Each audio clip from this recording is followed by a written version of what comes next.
Hello everyone!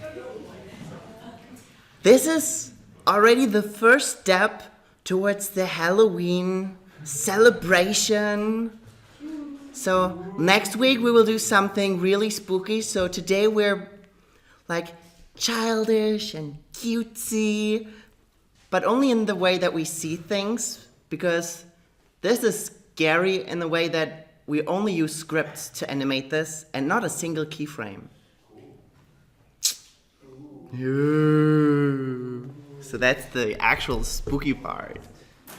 Yeah, and in our next session, I want you to update After Effects, because finally they have in the newest version of After Effects also an updated version of Mocha, which is supposed to run better. It looks a lot different than the older version, so it's really necessary that everyone updates, otherwise you will feel lost a little bit, because in the new version the workflow is a little bit different than it was before. So remember, for the next class, update your After Effects.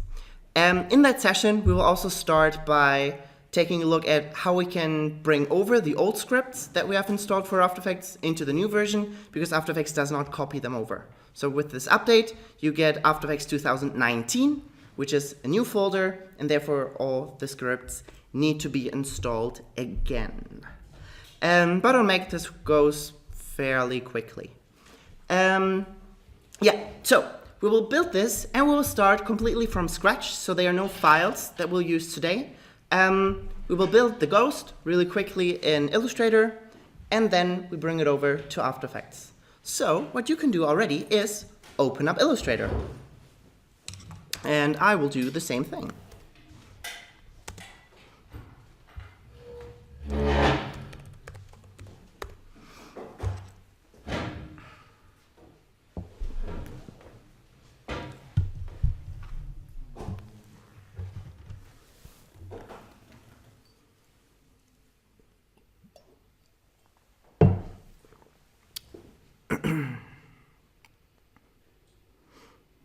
All right. So I do it first, afterwards we do it together. I start by creating a new document. In here, whenever I do something for After Effects, I will actually not go to the film and video presets. Instead, I actually go to the web presets. And there is a web large preset, which has the sizes that I do want. So 1920 by 1080. Do you remember why I do it this way and not use a film preset? Because film preset has here Exactly. Exactly. In the film preset, let me just do it. If I choose this one here and I open this up, I will get a transparent background by default, which is really annoying. And I have all these weird guides around that I'm just really not interested in. So this is not good. Also, some of the film presets they might look like it's the thing that you want, but they might have stretched pixels. So in Illustrator, you don't see it, but as soon as you import the Illustrator file to Photoshop or After Effects, suddenly everything is distorted and weird. So just to be safe, I always use the web preset, and there I use the web large. Then in here, I want to get rid of my background for now so I can see it, because the ghost that I will create is obviously white. To disable the background, you can hit Command-Shift-D, which opens up this checkerboard. By the way, this checkerboard can be adjusted. So you can go to File and Document Setup, and in here you can choose between the grid sizes, so I could make them larger. I could also choose a dark grid size. So this might be a little bit more easy to look at. But what you can also do is you can define your own colors, and you could give them your own colors. So if I like this dark color, I could just not copy the hex code, but let me just choose a dark color here. Or not, can I copy this? Why does this look so weird? Has it always been like this? Anyway. So this is 51, 51, 51. So in here, I will just do the same thing. So 51, 51, 51. And when I now hit OK, I have just a plain background color as my transparency grid. Of course, when I export this here will be transparent. I will then hit M to create a rectangle, and I'll just click and drag. Then I hit A to switch to the direct selection tool. I will click outside and then I click and drag across the top parts here to only select the points at the top. Now, only for those 2 points, I get the option to round the corners. So I can then click and drag on the little circle and round the corners so my tip is a half circle. For the bottom ones, I also want it to be rounded, but only slightly. Like this. Then for the eyes, I hit L for the ellipse tool, and I just click and drag to make one eye. This one I will make, I don't want it to have a stroke, and I want the fill to be black. I move it over, make this smaller, and then I create an even smaller one, which will be the mouth later on. All these tips, I don't care. So this is the shape that you want to create, and we will now repeat this together. You can, of course, be free in choosing different colors or a slightly different style. All right, so we start by creating a new project, and then we choose underneath the web presets the web large, which is 1920 by 1080. Then we hit create. To get a better overview of, or a better view in general at our white objects that we create, we will change the background color here. First, we hit Command-Shift-D to show our transparency grid. Then we can go to File and Document Setup. And in here, we could choose the dark theme or just directly choose our own colors here.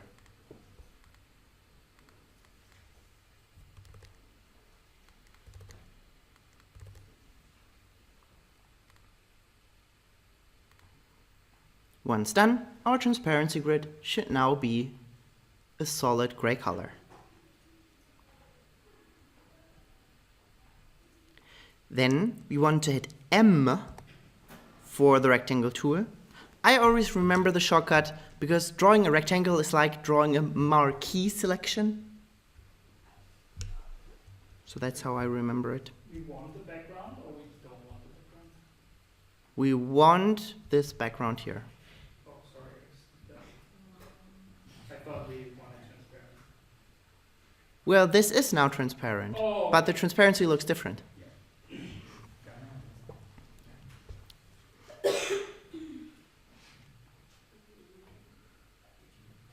Yes. When? Alrighty. Next, we want to create our rectangle. So we hit M for the rectangle tool, and we click and drag and draw a rectangle on our scene here. Then we could already change this, so I don't want this to have a stroke, so on the right hand side here, I click on the stroke color and choose none. White is already fine. Then I want the top to be all the way rounded, but first I need to select the points. If I now click and drag, I would round all the corners, but I only want to round the top corners. So I hit A for the direct selection tool, or I can select it on the left hand side here. So there's a difference between the regular selection tool and the direct selection tool. With the direct selection tool, I can draw a marquee selection across the top points, and now only the top points are selected and are showing me the controls for the rounded corner option. Then we can click on the control and drag it towards the center until we have a completely rounded tip. We can then select the corners at the bottom and round this, but not as much. I would round it just slightly. By the way, in case you did not know, the nice thing about these rounded corners is that they remain rounded corners. So even if I stretch this, you can see how the corners are not being stretched. They remain the same radius and everything. So this is something really smart that they did for a change.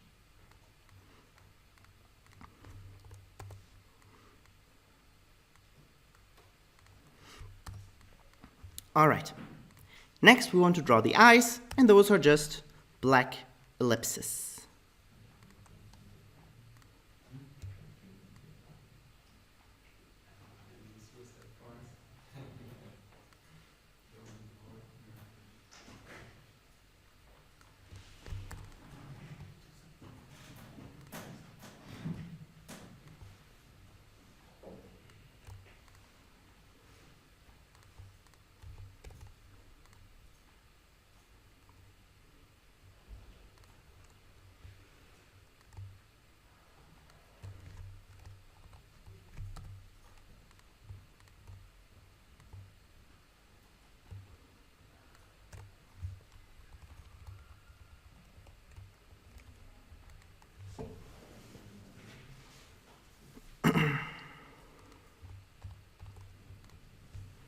So far, so good?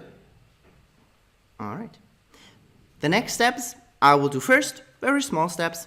Afterwards, we do it together. Do you remember what we need to do when we import something into After Effects, but we do want to remain or retain those layers? So right now in Illustrator, we are able to click on the separate objects. But if I import this to After Effects, by default, everything would be just one object. Every object should be on a different layer. Exactly. Do you remember how we can do that? Manually. No? Well, manually in a way that we need to do 2 clicks, and then all the layers are in separate, or all the elements are in separate layers. I will just do it. So I go to my layers. In here, I need to make sure that I have the layer selected. However, it's not enough to have the contents of the layer selected. That doesn't matter. What needs to be selected is the layer in blue. So if it's like this, I do have the element selected, but the layer itself is not selected. When I click on it, it's highlighted in blue, and then I know it is selected.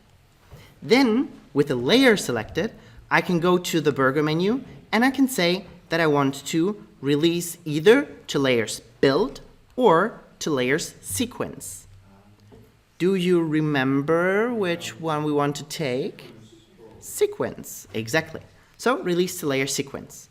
Now, every element is now part of its own layer, but everything is still grouped underneath layer 1. So still, if I import this to After Effects, everything will be one layer. So I will need to open this up, grab the layers, drag them out, select the layer 1, and just trash it. At this point, I can also rename the elements. There's no sense in renaming them earlier because once we release them into a layer sequence, every layer will be called layer 1, layer 2, layer 3, layer 4, and so on. All right, let's do this together. So, first, we will go to our layers panel. Then, we highlight the layer 1 by simply clicking on it in the layers panel. Then we go to the burger menu and we choose release to layer sequence. Then we select all the layers that are inside of layer 1 and we click and drag them outside. If you don't have room at the bottom to drag them there, alternatively, you can also select them and drag them to the top. But here you have to be careful not to drag it too high up or not high enough. So when you drag it on layer 1, this would not work. But if you drag it just a little bit higher, you can see how a thin blue line appears at the top. And now you know they would be, dragged. What's wrong here? They would be dragged just outside. So up here, and then they are outside of layer 1. Then the layer 1 is empty, and we can just click on the trash icon to delete it. At this point, it is also helpful to rename those layers. So this here is the mouth. Then this here's the I1. No, this is the I2. I1. And the body. So renaming these layers makes it just a little bit easier in After Effects later on to figure out which is which, and we can reference them better.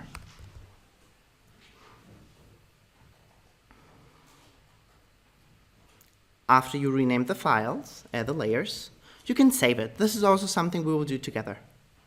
So you hit Command-Shift-S to save it onto the desktop or wherever makes sense, and I would call this one Ghost.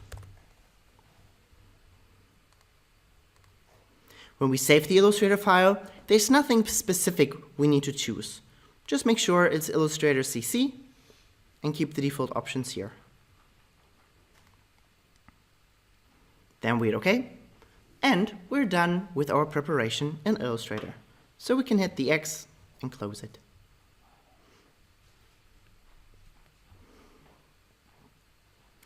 Then we want to open up After Effects. And I will do the first steps first. Afterwards, we will repeat them together. So first, I need to import this. As always, there are these different options of doing it. I can either double-click in an empty area of my project panel and will open up the import dialog. I can also go to File, Import, File, or use the shortcut Control or Command I, or I can just open up the file in my Finder and just drag and drop it onto the project panel. Just as a little reminder, this only works when you drop it onto the project panel. If the project panel is not open, this will not work. So for instance, if my effects controls are open, I cannot drag this into this area, it will not let me. So it only works with the project panel when it's active. In the options for this, I want to choose that I import this not as footage, but as a composition. Then, when I import it as a composition, I have two more options to either keep the footage dimensions as document size or layer size. I will just do it wrong once, just to show you again why we don't want to use document size. So, with the document size, when I open up my composition here, I can take, for instance, the mouth layer and I move it around, and you can see that I do have the mouth that I'm moving around, but the boundary is super large.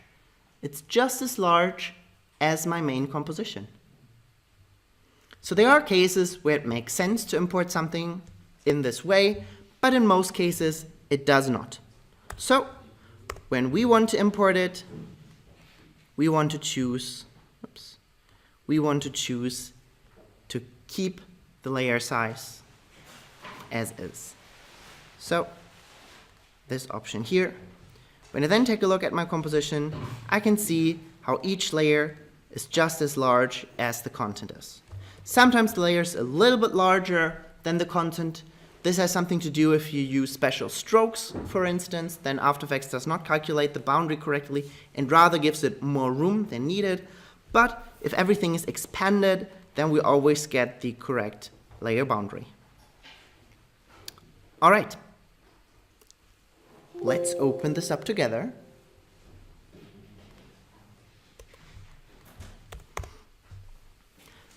We import it by either double-clicking, using the menu, or clicking and dragging our file onto the project panel.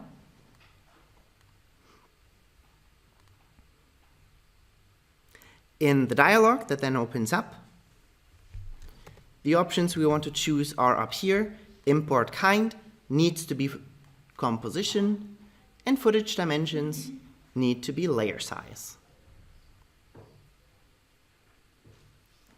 My project can't be imported. File of type any.green cannot be used. Let me take a look. All right.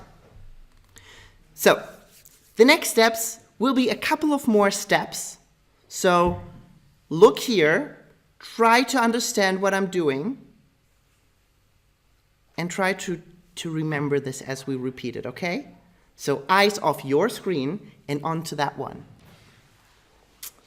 So the first thing that I want to animate is the bottom part of the body so that it's sort of wiggling up and down. In order to do that, I have to do actually a couple of more steps. First, I want to make sure that the body is independent from the rest. So I select it, I hit Command-Shift-C to convert it into a composition, and I just keep the comp as is. Here it is important that I leave all attributes in the ghost, because this way my boundary of the composition is the same boundary as my ghost. So when I hit OK, I have a composition now. I know that it's a composition because the color is brown, and I can see that the icon down here changed, and it has the same size as my body. If I, however, choose the other option, move all attributes, then you can see the composition is the size of the previous composition. So in this scenario, I do want it to keep the size of the body. Then I double-click this composition to open it up. In here, however, I do want to have a little bit more room at the bottom. So I hit Command-K to open up my composition settings, and I unlock the aspect ratio, and I give it 100 more pixels in the height. So instead of 800, I want this to be 910. I hit OK. Then I select my body, and I want to align it to the top. So I go to Window, the Align panel is supposed to be somewhere. There we go. And I align this to the top. If I go back to my main composition, I can now see how the body has moved up. It has moved up by 50 pixels because the composition is expanded both to the bottom and to the top. So the body within the composition moved up by 50 pixels. So if I want this to look exactly like it did before, I have to hit P, go into my Y position, and type in plus 50 pixels to move it 50 more pixels down from the top. Because in After Effects, every position is always calculated from the top left corner. So a larger value means we are further down. Now everything looks like it did before. Back in here, I now want to create something that I can use to displace my layer.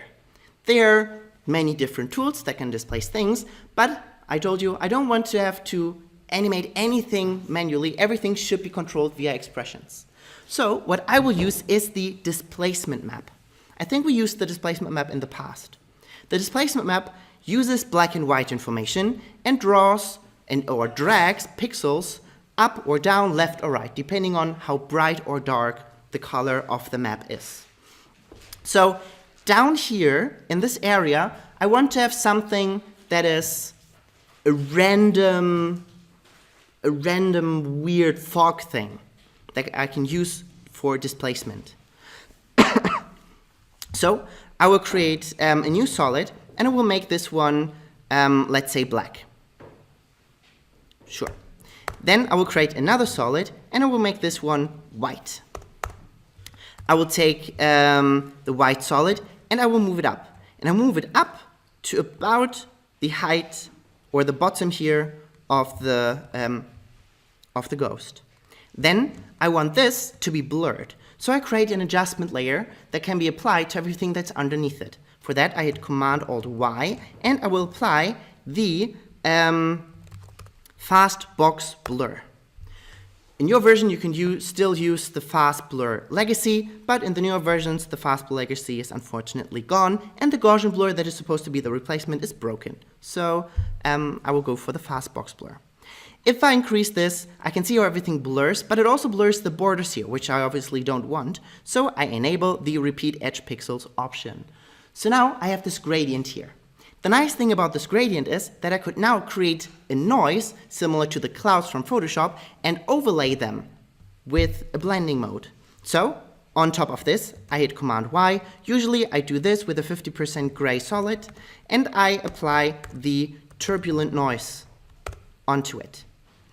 On the turbulent noise, I will increase the contrast, and I will decrease the amount of details that I have by decreasing the complexity from 6 to just 1. If I now take this and I set my blending mode to overlay, I can see how it's only applied in the area down here where I have my blur. The reason is that overlay makes things brighter or darker. But this stuff here, if it's white, it doesn't affect it at all, and black will also be not affected at all. So right now, I have something that only affects this down here. This will not be enough just yet, but I will still show you what this results in. I select these layers, I group them together by hitting Command-Shift-C, and let's call this one Map. because they are multiple layers, I don't have the option to leave all attributes. I have to move them over, which is fine. So I hit OK, I drag this to the bottom, and I hide it because I don't want to see it.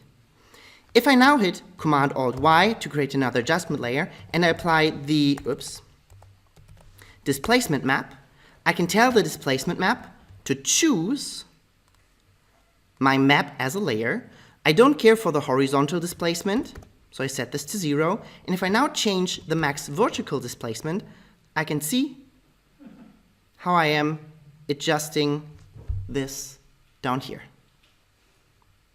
So this is the whole point of creating this map. So we can choose it with the displacement map, and we can use the brightness information to displace some pixels up and some pixels down. If I, however, take a look at the top, I can see that the top is also being affected. So if I drag this down, for instance, weird stuff happens. If I drag this too high up, then also weird stuff happens. So there's a limit to how much we can change with this. And the top should not be affected. Of course, I could just say the adjustment layer and move it down, all the way down, so that I don't affect the tip here. But let's just say that that is not an option and see how we can fix it directly in the map. We know that white pushes something in one direction and black pushes something in the other direction. So, which color should the tip have to have no effect at all? Any color other than white. Well, a bright color still pushes something up. 50% gray, exactly. So I create another solid, make sure that this is 50% gray. Then I could just mask this out. So I would just create a rectangle mask up here. Then I hit G once or twice to toggle between the pen tool and the mask feather tool. And I can just drag down a feather to down here. So now it would still be displacing down here, but the more we go to the top, the less it will displace until it will not displace at all. Maybe I give this a little bit more room here just to make sure that the rounding really is safe. And if I now take a look here, I can see that when I use my displacement, I'm only displacing the lower part and I'm not affecting the top part at all. All right. Let's do this now together.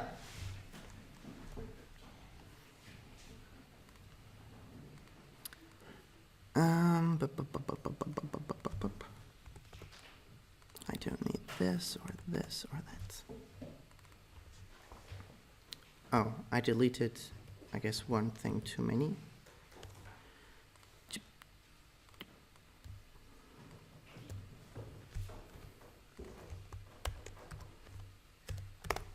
There we go. Okay, so the first thing that we want to do is select our body and convert this into a composition. So we hit Command-Shift-C, or you can right-click on it and choose Pre-Compose. Or, of course, you can go to Layer and then, or not. I never use the menu to do it, but I'm sure it's somewhere. I always use the right-click function. Maybe here? Meh. Well, the shortcut is Command-Shift-C. In here, we can keep the name as is, body comp 1, and just make sure that the leave all attributes in Ghost is enabled. Then we hit OK, and we should see that the color of the layer has changed to brown, and that the preview icon has changed to a composition icon. So far, so good?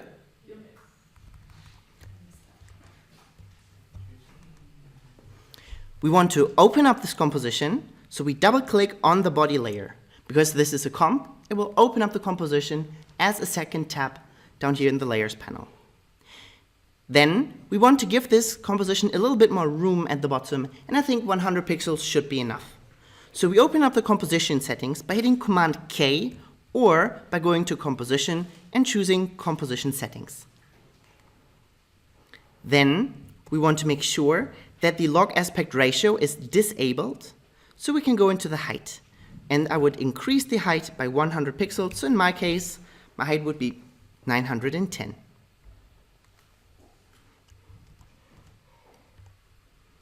Then read OK. You might notice that we did not get that much room at the bottom, and the reason is because the composition expands both to the top and the bottom. So we would want to select the layer, and we go to Window and open up the Align panel if it's not already open. In the Align panel, we simply align it to the top of the composition, and now we have a nice empty area at the bottom, so we have room for the displacement to be visible. So far, so good? Yes or no? Which alignment? I think I'm blind because I can't see. That one.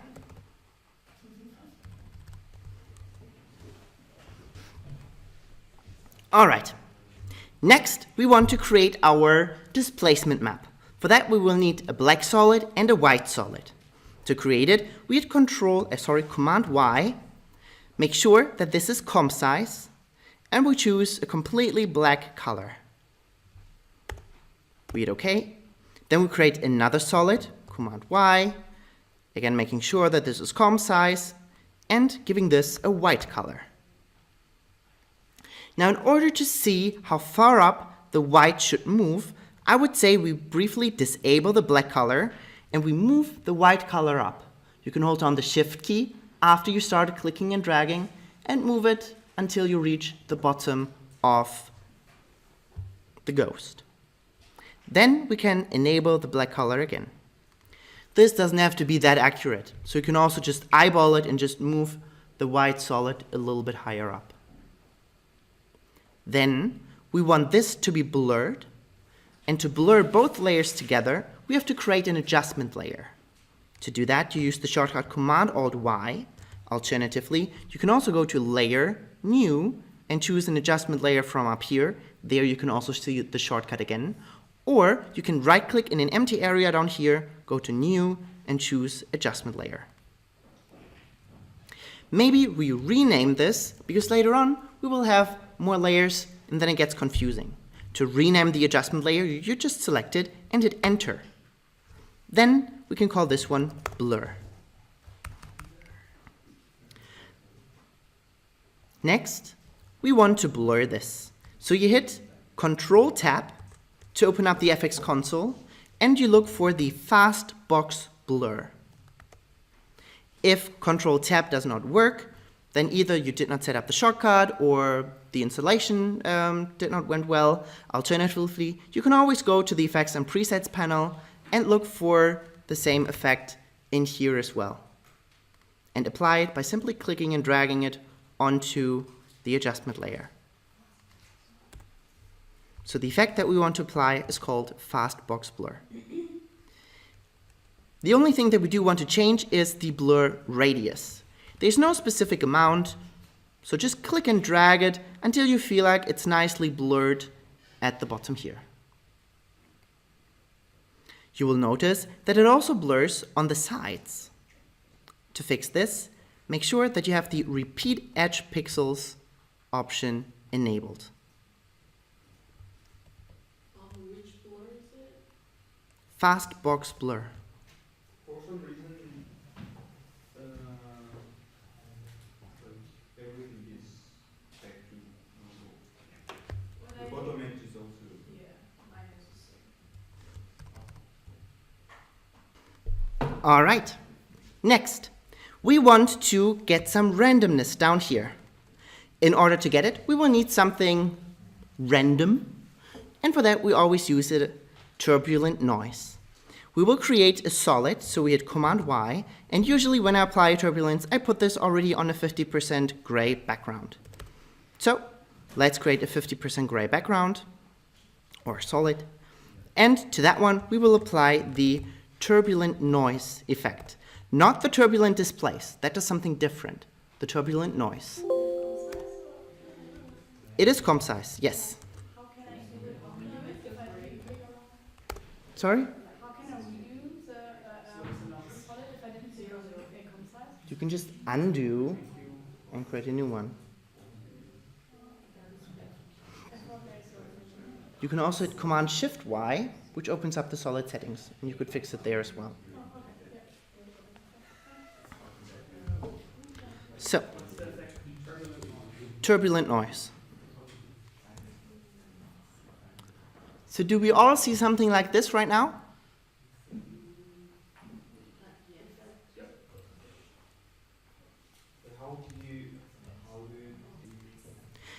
Next, we want to give this a little bit more contrast, so I would increase the contrast to 200%. You can see the option here in the turbulent noise quite high up. Then I want way less details. It should look a lot more wavy. If I use it like this, then I will get a lot of details and it will look really, what's the word? I don't know. What?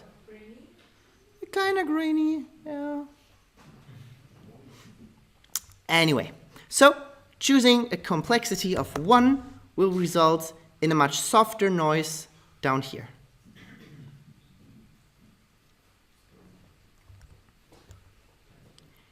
Then, in order to see the noise only in the area where we have our ramp, sort of, we want to choose the solid and change the blending mode. If you don't see the blending modes here, you need to click on the button down here, which switches between the switches and the blending modes. So here I would choose overlay, and I should have something that looks similar to this.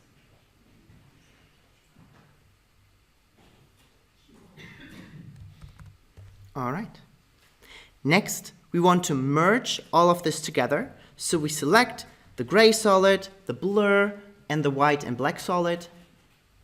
Then we hit Command-Shift-C to group them together as a composition. And we will call this one map.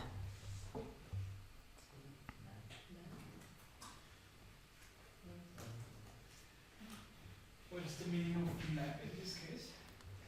Just so that we know that this is the map. That's just how these things are called. Like in Cinema 4D, we also have bump maps or normal maps, and here we have displacement maps. Usually an image that has normally black and white information, and that information is used to alter other things, then these things are called maps. So it has nothing to do with like Google Maps, so it's not a card in that way. It's more of an additional information. Usually you never see the map, you only see the result of a map. So in this case, the user will never see this map, but it will see how the map will displace the layer. So let's hide the map, because usually a map does not need to be visible. And just out of organization purposes, I drag it to the bottom of the list. Then I will apply an adjustment layer. The reason is, if I apply it to my body, then it will only be applied to this layer, but it will not expand towards the bottom. So if I apply it to an adjustment layer, I make sure that it's applied exactly the way I intended to. So Command-Alt-Y to create a new adjustment layer, and maybe we will rename this and call this one Displace. On the Displace adjustment layer, we will then apply the displacement map. So, Control-Tab, and we look for the displacement, and there we have a displacement map.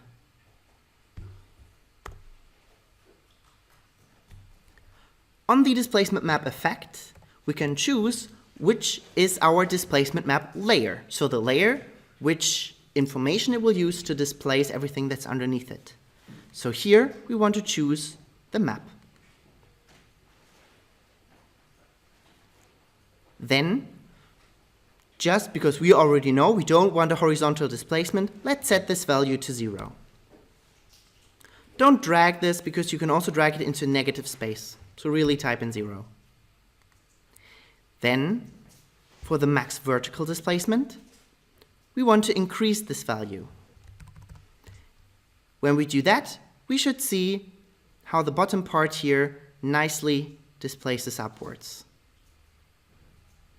Don't overdo it because then weird shit happens. Just do it so it looks nice and wiggly at the bottom. My screen is completely white. Do you have to turn off the map? Sorry. Yeah? Yeah, All right. it's still white. Right. Next, we realize that our tip here is not looking the way it should look, and we can see how the tip is also being affected by the displacement. So let's fix this. To fix it, we need to go into the map composition, so we double click it. It should open up as our third tab in the composition, in the layers panel down here. Then we want to create another solid, and this time we will make it again 50% gray. So Command Y, double checking, we have 50% gray, it is comp size, and then we hit OK. Now this one should have a nice transition from the top to our actual noise down here. So let's click on the rectangle tool. If you don't see the rectangle tool, you can click and drag and choose it. And we want to click and drag across the top here. Make it a little bit larger, not too thin, because we want to make sure that the entire tip is not being affected, including the rounding that we have. Then we want to have a soft transition from here to the bottom. So right next to the rectangle tool, we can click and drag and switch from the pen tool to the mask feather. Alternatively, you can also hit the shortcut G, which is for the pen tool, and click it a second time, which then toggles between the pen tool and the mask feather. With the mask feather tool selected, you can hover over the edge and click and drag to expand out a feathering, which you want to drag all the way down to where our transition here begins.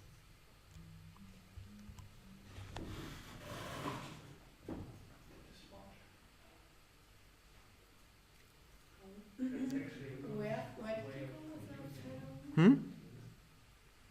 That's a smart way of using feathering. Yeah, it's pretty cool. Yeah. I know. So it's kind of like, okay, that's okay, that's okay. You know what's even better? You can add more points to this and even have a different feathering. Oh, sorry.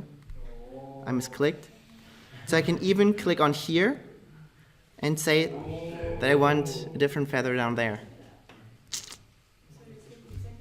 So Illustrator has these nice ways of blending colors with the mesh tool. After Effects has this, but Photoshop, which is for creating stuff, they don't have it. But you know what they now have? In the 2019 version, you can just use the Command Z to continue going backwards. I was like, wow, only took you like 20 years, but finally you use Command Z like everyone else on the planet.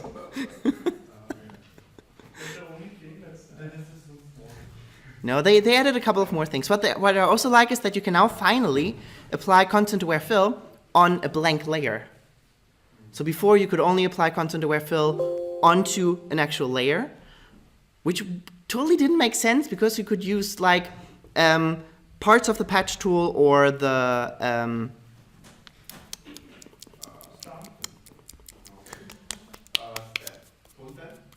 the blend shader? No, I know it's the pasta thing. the What's that? yeah, this repair small thing. Yeah. Spot healing, there we go. Yeah, oh yeah, the healing brush. Exactly.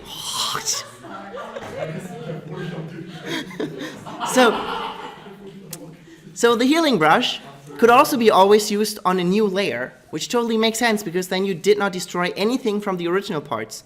But if you make a selection and do the content-aware fill, it only worked directly on content and not on a new layer. So what I always did is, I did the content-aware fill, hit Command C to copy it, undo, create a new layer, and paste it in there. So I had it as a new layer. Well, by now, apparently, it also works on a blank layer, so that's nice. Yeah. So, ghost. Anyway, you're fine now? Yeah. Good. So, next, when we go back to our body composition and we select our displace and we increase or decrease this, we should see how this is now only affecting the bottom part here. Alrighty? Perfect. Okay. Then, the next steps I will do first, afterwards we will do them together. It's a small step, but a little bit of explaining from my part first. I want this bottom part to be animated, but I don't want to set any keyframes, so I will do it with an expression. But first I need to figure out which property I want to actually animate. I will go back to my map, because this is obviously the one that is displacing my thing. And this map needs to change over time. There are different ways I could change this. For instance, on my second gray solid, or the bottom gray solid, I have my turbulent noise.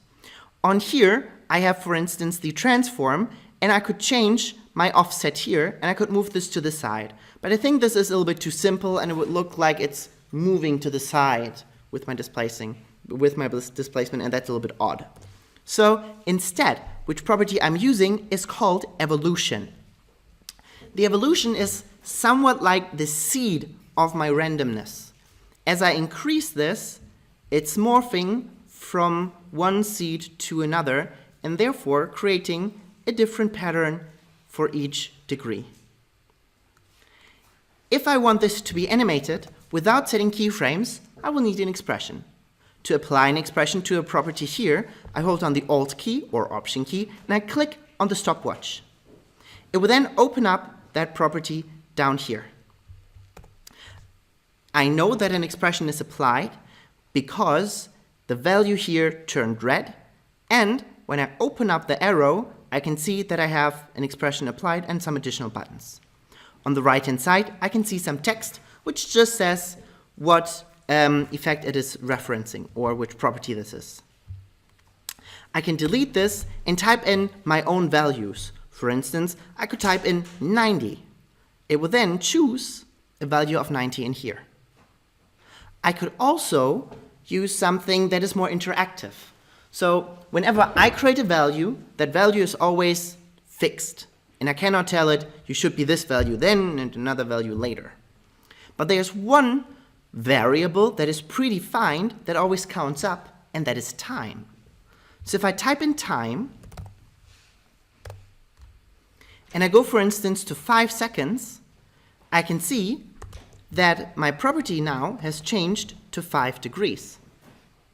So now the time variable always represents exactly the second, or does it in milliseconds, that my time slider is at.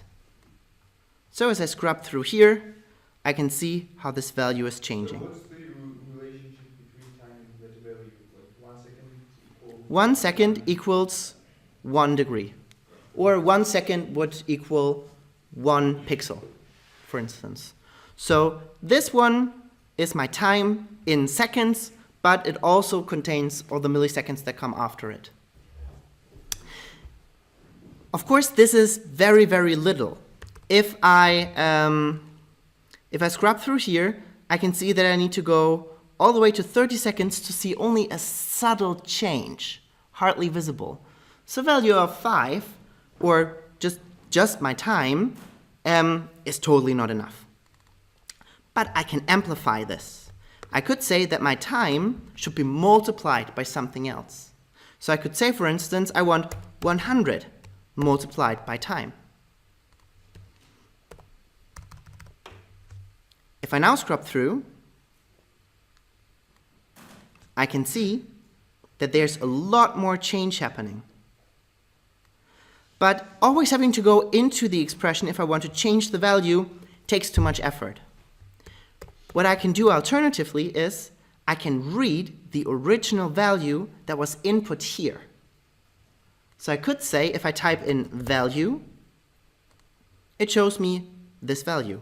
So if I type in 1 for 1 round, it will keep 1 round. Whereas if I type in here 90, it would overwrite my input. Here it says 1 round in 0 degrees, but because the expression always overwrites my text, it shows me 90 degrees.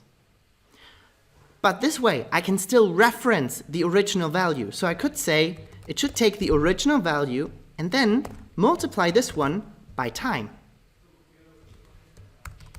So now I don't need the expression anymore. I could even close this out. Oops. And when I play this back, I can take a look at if this speed here suits me. I could go up here and say, maybe I want this to be 3 rounds.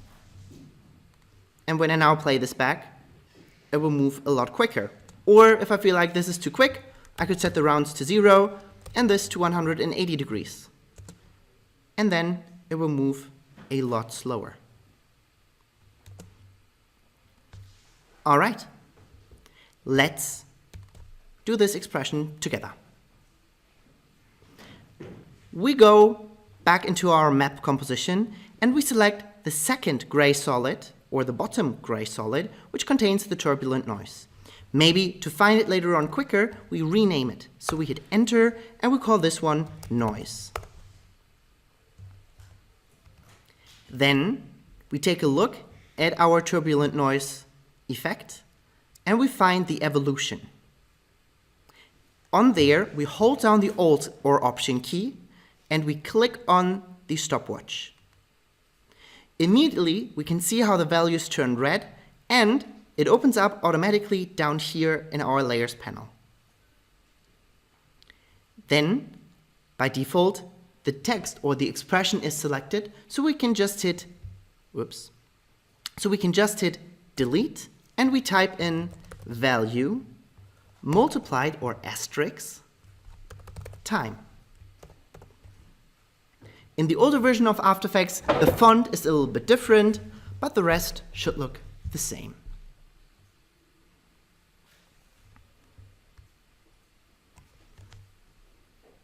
To apply the expression, you don't hit enter.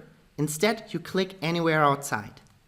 Hitting enter would just open up another line, because expressions can have multiple lines. Then, of course, we need to give our evolution a value, and I would click on the rounds and type in 1, like this.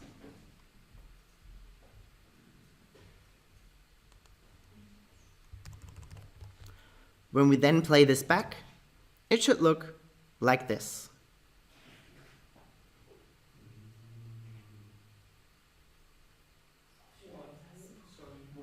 Well, I have the same effect. The result is same, but the 10 seconds each or what? No, just play this back. And when you play back, it should behave like this. We're gonna change it to 10. It doesn't matter where, because it's a general setting. We're not animating, so it doesn't matter where we are in time. It is always applied to the property over the entire time.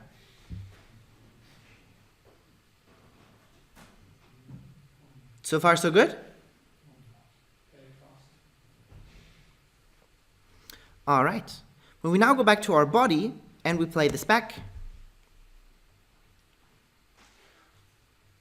it should look like this. What if mine is super fast? If yours is super fast, then you typed in a different value. So depending on which value you type in here, it gives you a different result. Don't take a look at the red value. The red value is the one that is after the expression is applied. When you click inside, it should be 1 round and 0 degrees. So this evolution generates the new pattern every time, so it won't repeat if you play it like. Theoretically, it would never repeat exactly. It will always be a different thing.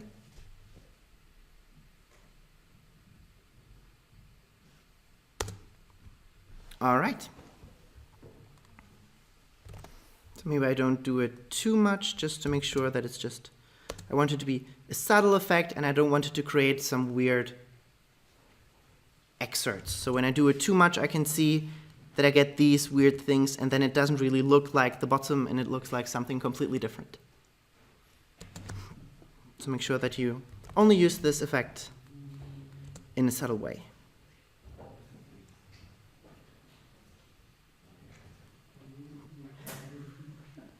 So far, so good? Alrighty. Then, the next steps I will do first, and afterwards we will do them together. I will go back to my ghost composition. And in here I notice that the position is... Did we fix the position? I think we did not. Yeah. We will do it together. So here, I will quickly fix the position. I think mine is already fixed. By saying that this should be 50 pixels lower. No. Now it looks correct. And in here, I now want the body to move. But as you might recall, in the example here, just me doing, the body moves, great, in sort of a natural way. It sort of stretches, and the head moves, and the bottom part of the body sort of follows away with an offset. Let's not think about the ghosts that are behind it, and just the body itself. So do you have an idea what I would use to create a behavior like this? We've done it in the past. Tracking? No, and it's not so long ago. No. Do you remember trees? Trees? Didn't we do trees? Ah, All the wiggling. Yeah, the wiggling of the trees. Oh, yeah. Yeah. Yeah, but it's the same thing. So I want something to distort, and I want sort of maybe 1, 2, 3 different controls, so they all move sort of separately and distort the element. So which tool did we use? Exactly, we used the puppet tool. So, again, I'm just doing this first. I will go to my body composition, and I will use the puppet pin up here. I want a pin sort of at the top here. This will be my master control. Then I will create another pin sort of in the center, and another pin at the bottom here.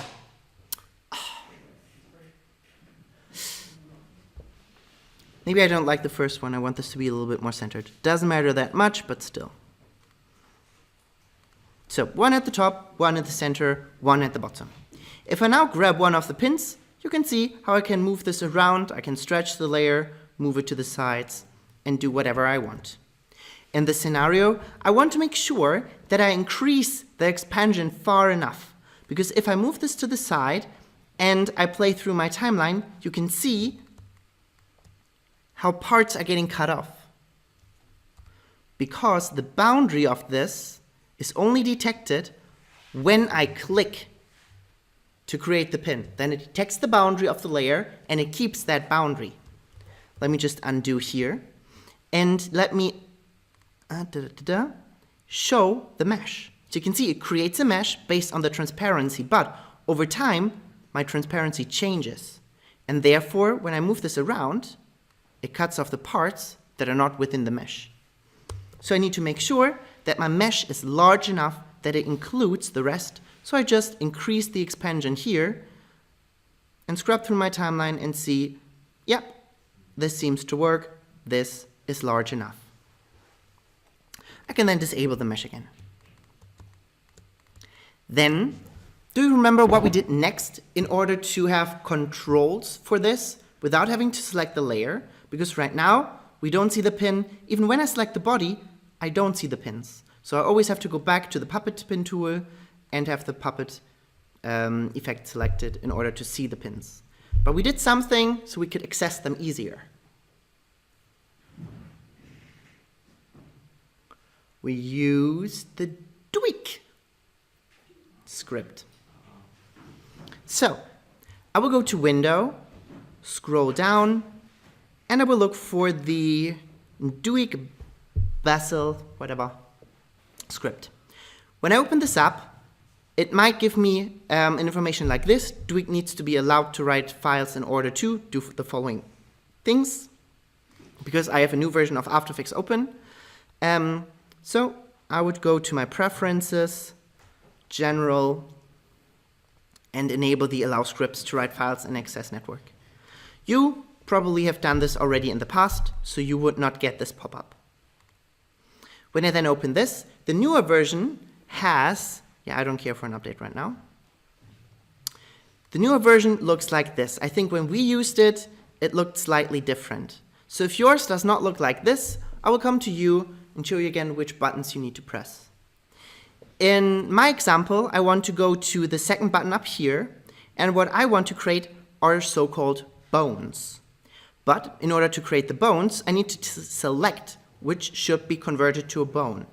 And these are my pins here.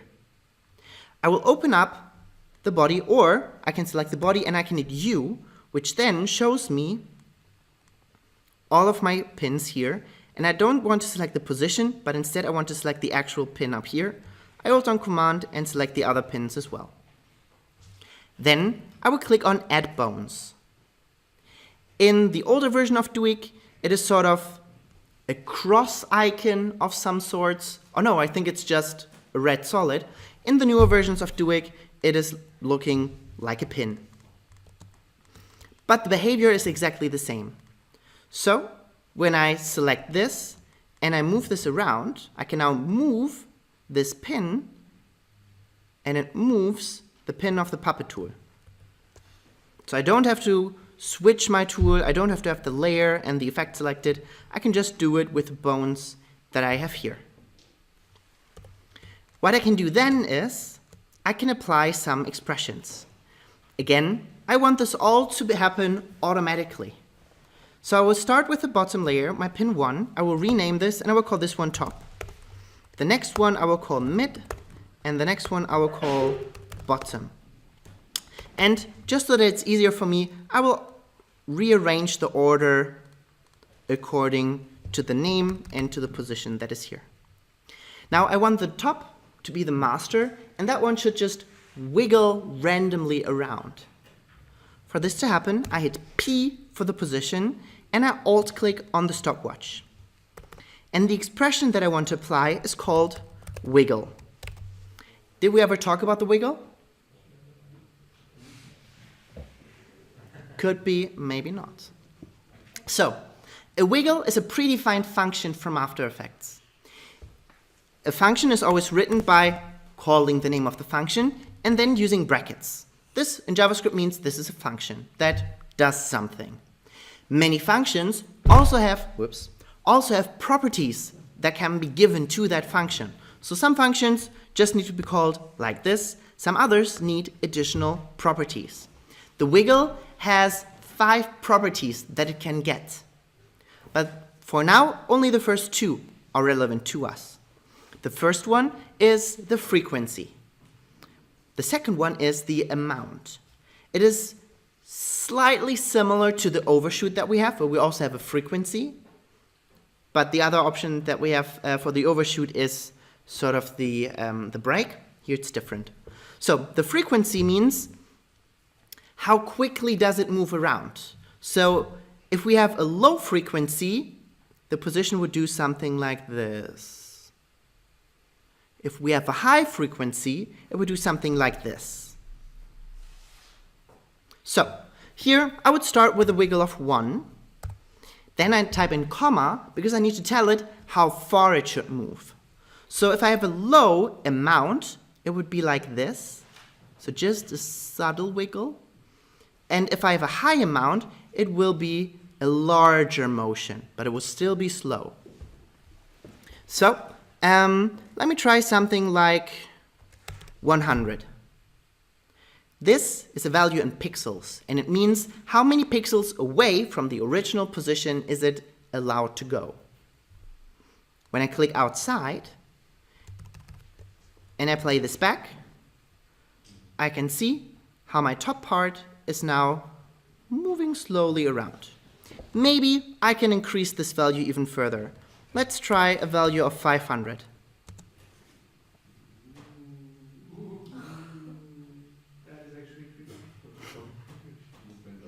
So, this is now what the top is doing.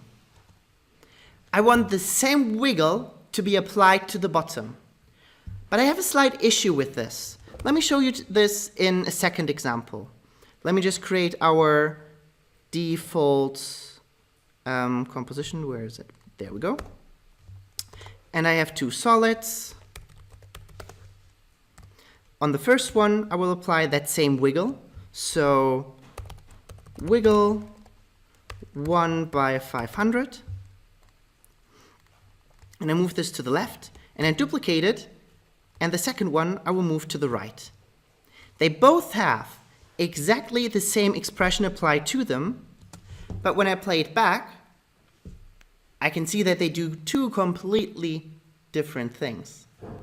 The reason is that the wiggle is based on randomness, and by default, the randomness is calculated based on the index of the layer. So depending on where a layer is in the hierarchy here, at which index, the wiggle or the randomness is calculated differently. If I want to define a very specific seed, it's called, I need to define it in the expression as well, and I need to do that at the top here. To do that, I will need to say seed random, and then I give it a specific seed, for instance, 1. Then I could copy the same expression over to the second layer, and when I now play it back, I can see how both layers are doing exactly the same thing. So this seed random 1 means like it's same as the first layer, right? The one exactly. first layer. So there's always a seed being generated, and by default it is the same as the index number. But if we force it to have a seed random of 1, then both layers will use the same seed, and therefore create the exact same randomness. Alright, so obviously I want this in my scenario here as well. So I just hover down here and drag this lower so I have a little bit more room to write more stuff. And I write in seed random. It's important that the R is uppercase, and then I type in 1.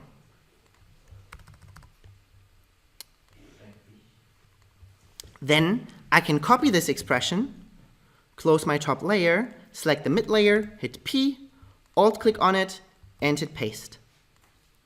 So when I now play this back, I can see that these two layers are doing exactly the same thing.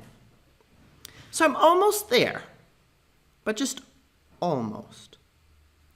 What I'm still missing is that these layers are moving exactly at the same time. So I somehow need to offset them in time. For the wiggle, there is an option to offset in time. But to do that, I have to write a tiny little bit more. So let me open this up, and I go to my mid layer.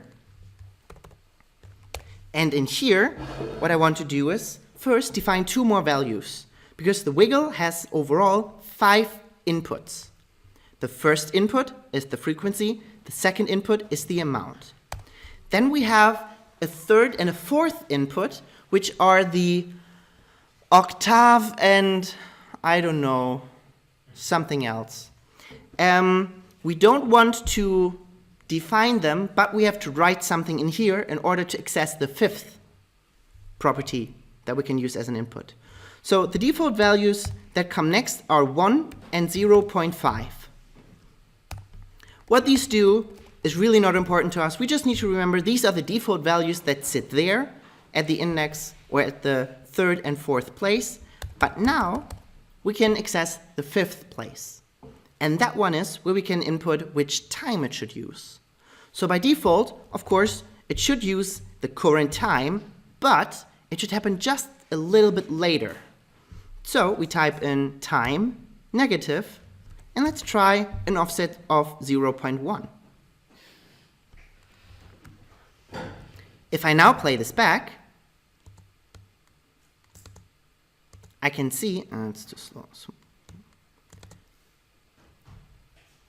I can see how the bottom one always has a little bit of an offset. right? It's not completely stuck to the first one. I can then take the same expression, copy it, and I apply it to the bottom. Alt-click on the position, paste it, but this time I want the offset to be even further, so now I say time minus 0.2. And if I now play this back,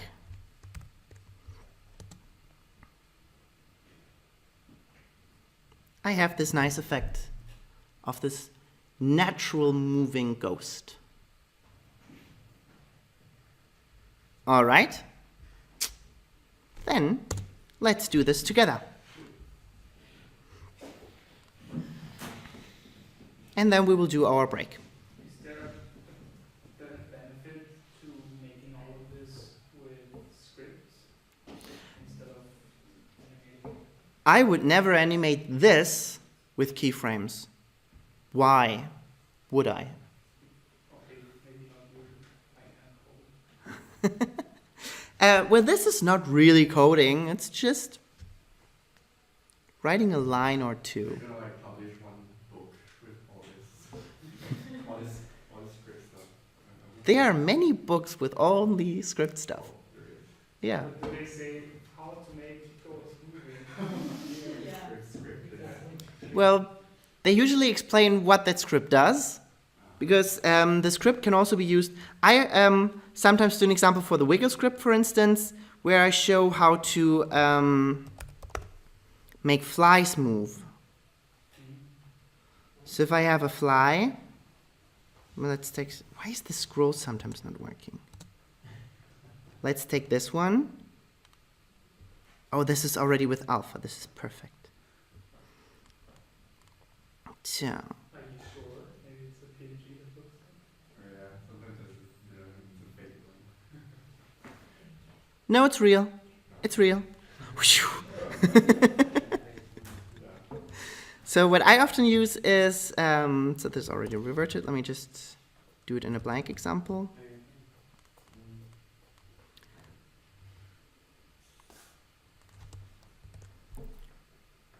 Come on. Why is it taking so long to import? There we go. So I drag in the fly, and let me make my composition background color white. Then you can see it a bit better. I will hit P for the position, alt-click on it, and then wiggle, and then let's say 2 by 500. Now you can see that this is flying around, and then I can have it auto-orient. So I right-click on it, go to Transform, Auto-Orient, and it should orient along a path. So when I now play this back, it rotates around. Looks like one of the flies you have hit once. Yeah, they're struggling. Yeah, and now it's always looking into the direction that it flies in. And because of the nature of the wiggle, the nice thing now is, let me just scale this down to maybe 25%. I can duplicate this a lot of times, and each fly will move around differently. Okay, I see the benefit now because Yeah. if you animate this. If you would have to animate this, this is totally crazy.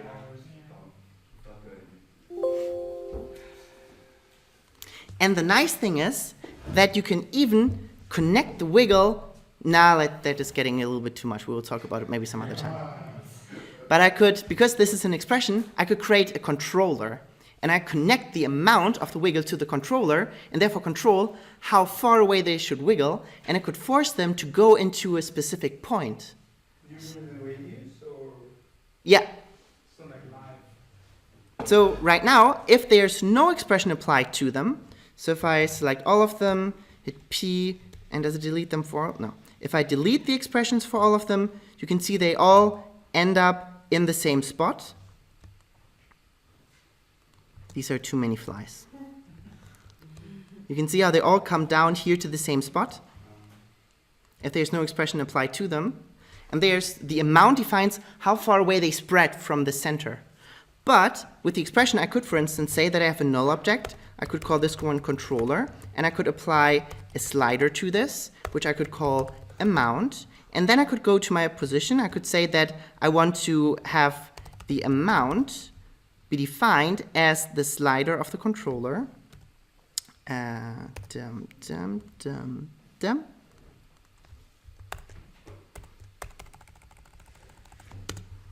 So I define the slider. Oh, come on. Define the slider as my amount. And then I could say that I want to do my wiggle, and I have a frequency of 2, and then I have the amount, like this. Then in the controller, I can define how much it should wiggle. So let's set this to 500, and I could apply the same expression, copy expression, to all the other layers as well. And then I could animate this amount. So when I hit the spacebar, I can see everything is just flying around like crazy. But when I animate the slider, going over a couple of frames down to maybe 10, they would be wiggling largely, and then they go down. But at any point in time, I could then say again that they should explode again out.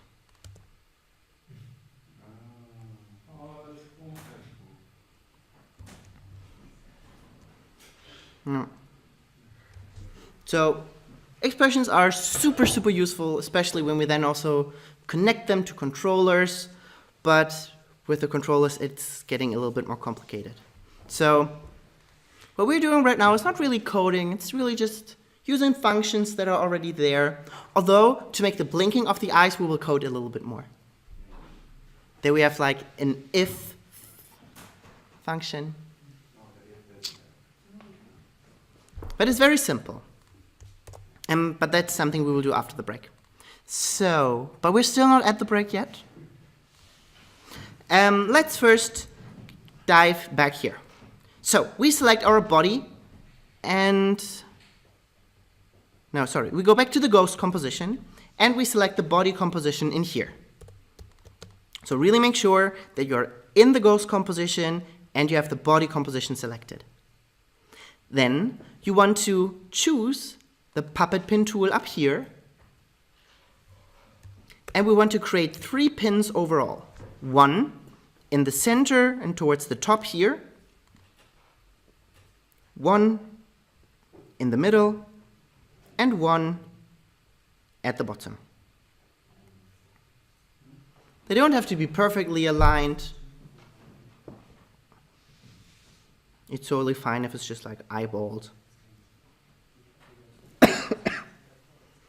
So far, so good? Next, we want to make sure that the pins are selected. Fortunately, the pins have keyframes. So with the body layer selected, we can hit the shortcut U to show all the keyframes that we have, and therefore we can see our 3 pins. Then we want to click on the puppet pin 3, command click on the puppet pin 2, and command click on the puppet pin 1. So all 3 pins are selected. Then we want to go to Window and open up Duik Basel.jsx.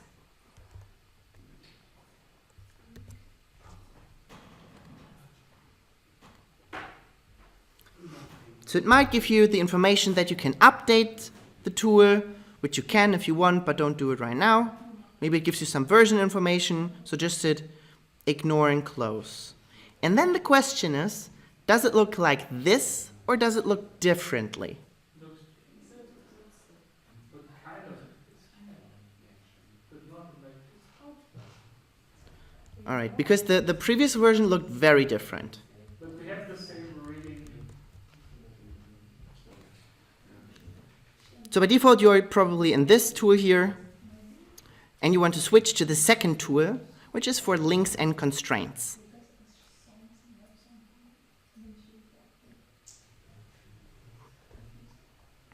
Then, what we want to create are bones, and we click the bones button. This will run a script in the background. It might take a second or two, and we should end up with these 3 shape layers that represent our bones. All right? All right, perfect. Now we don't need the script anymore, so we can close the window. When we have one of the bones selected, we can clearly see which one it is. So let's select the top one, which in my case is the pin 1, and rename this. So we have the layer selected. We hit enter, and this will be my top. The next one will be the mid, and the next one will be the bottom.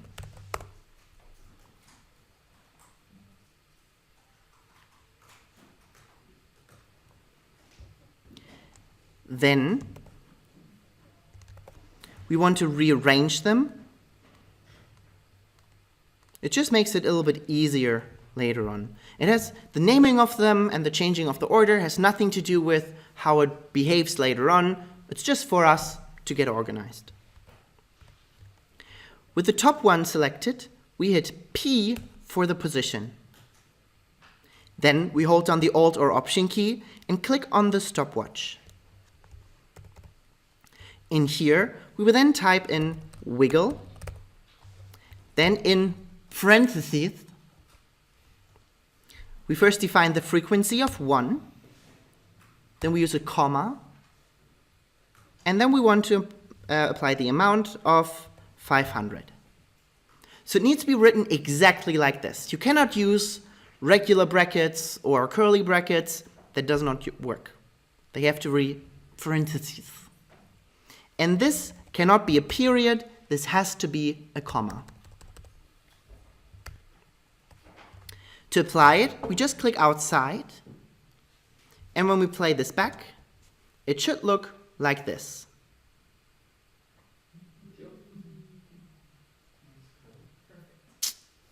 All right. Is this working for everyone? Good. Oh, we did not increase the mesh thing. That's right. Yeah, let's do that right now. So we select the body. We select the puppet tool and the puppet effect. Then you can, so again, selecting the body, the effect, and the tool. Then you can say that you want to show the mesh. And usually we should see a mesh here. There we go. Latest when we hover over. This option, mesh show. Yeah, if it doesn't show when you hover over, you should see that it shows up. Or when you are very careful and you click on one of the pins, then it should show constantly. So if you see it, I can come around. If you see it, just increase the expansion here to maybe 25. That should be enough. Then you can go back to the Move tool and deselect. And when we then play back, we should not have any cropped off parts at the bottom here.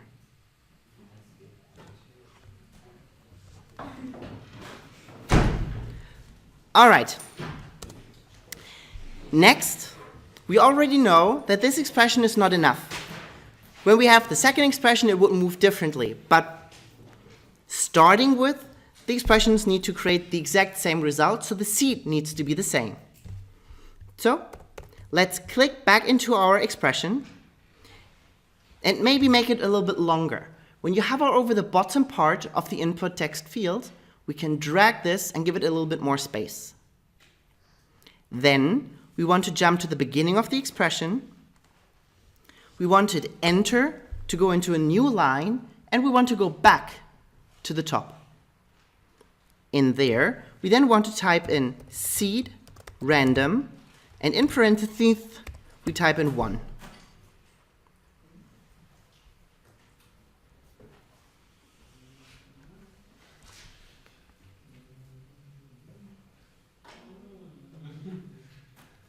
When we then click outside, and we zoom out, the randomness might be different than it was before, but generally looks the same. Now what we can do is, to easily apply this to the other layer as well, we can right-click on the position and we can say that we want to copy the expression only. this will not copy only the expression, it also remembers which property this was applied to. So right-click on the position, say copy expression only, then you select the mid layer, and you just need to hit Command V to paste. So if you copy the text, You could also copy the text, open up the position, Alt-click on the position, and paste the text, same result. But when we copy the expression, it's just a little bit quicker. So with the mid selected, we can then hit P and click on the little arrow next to the P, and we can see that it applied exactly the same expression down here. To see the entire expression, we can just drag this a little bit larger. When we now play this back, we should see that these two pins are doing exactly the same thing at exactly the same time. So we are only doing top and bottom? Oh wait, top and mid? Just top and mid.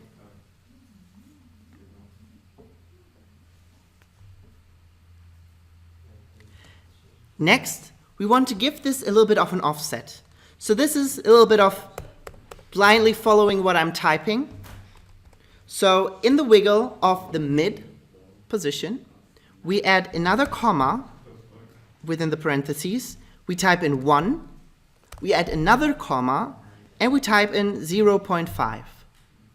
Then we add yet another comma, and now comes the part that we are really interested in. So we type in time minus 0.5. How do you open up the text view again? If you only see one line, just hover over the bottom here, I can see that. and you can drag this larger. I can't see it all. If you don't see it, you need to click on the little arrow next to the position here. Ah. So what we want to add is this part here, comma 1, comma 0.5, comma time minus 0.5.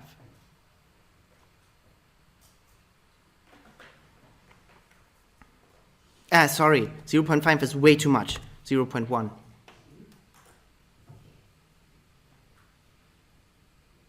This project contains an expression. I will keep this open, but let me pause. Next, we want to do the same thing again. We want to copy this expression over to the bottom. So we right-click on the position, we say copy expression only,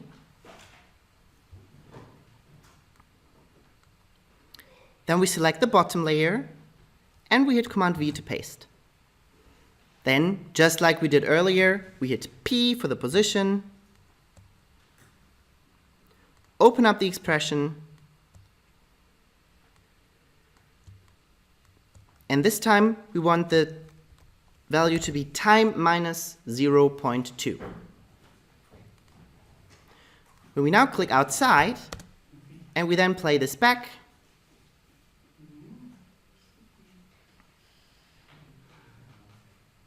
we have a nice and naturally moving ghost.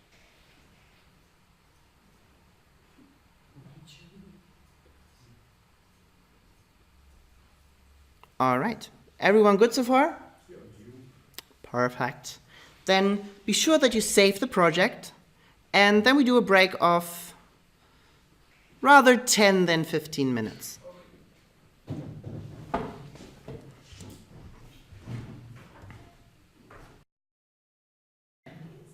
Alrighty. So, most of the stuff is already done. But there's still so much more that I want to show you. So, it's not getting easier. So these were the simple ones. The next expressions will be harder. But first, we want to add the face to the moving body. I will do the next steps first, and afterwards we will do them together. The first thing that I want to do is disable my expressions. And the reason for that is I want to apply the eyes and the mouth, or parent them, to the pins while they are in the original position. Right now, because of the expression, they're somewhere else in the composition, but I can temporarily disable my expression. Unfortunately, there's not a button to enable or disable it for all the layers. I have to do it per property. So just me doing.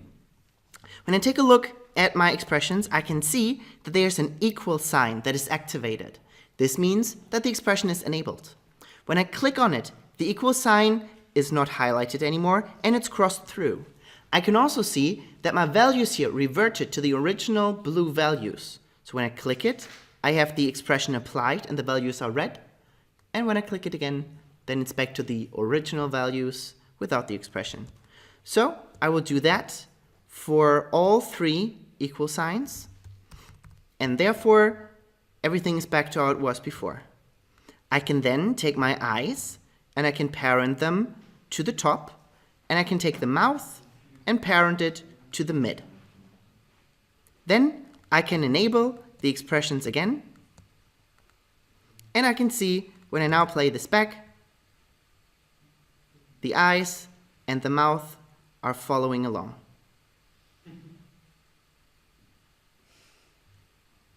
All right, let's do this together.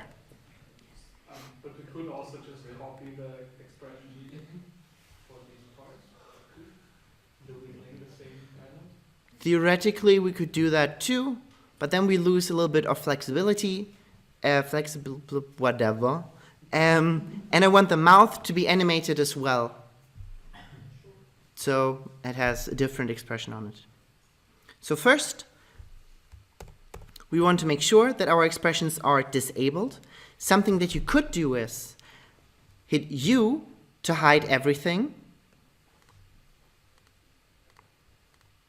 Then we can select our properties and hit P and open up the expressions. This way it should be a little bit smaller than it was before, but this is not very reliable. Sometimes After Effects remembers how large you drag the window beforehand.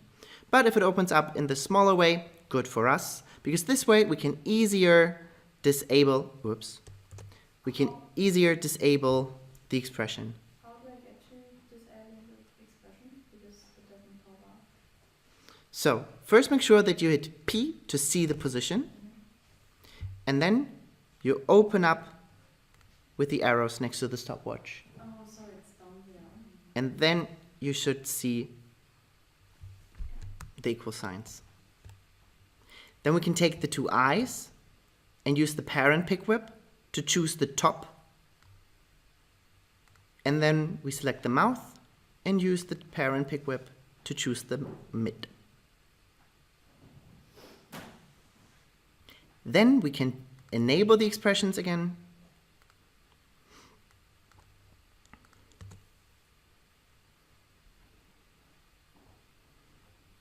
And they should follow along.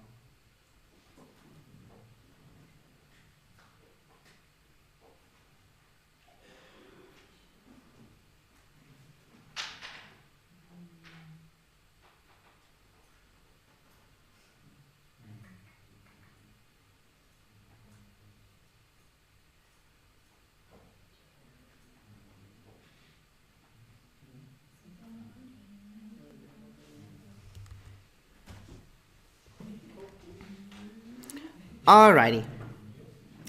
Next. The next steps I will do first. Afterwards, we will do it together.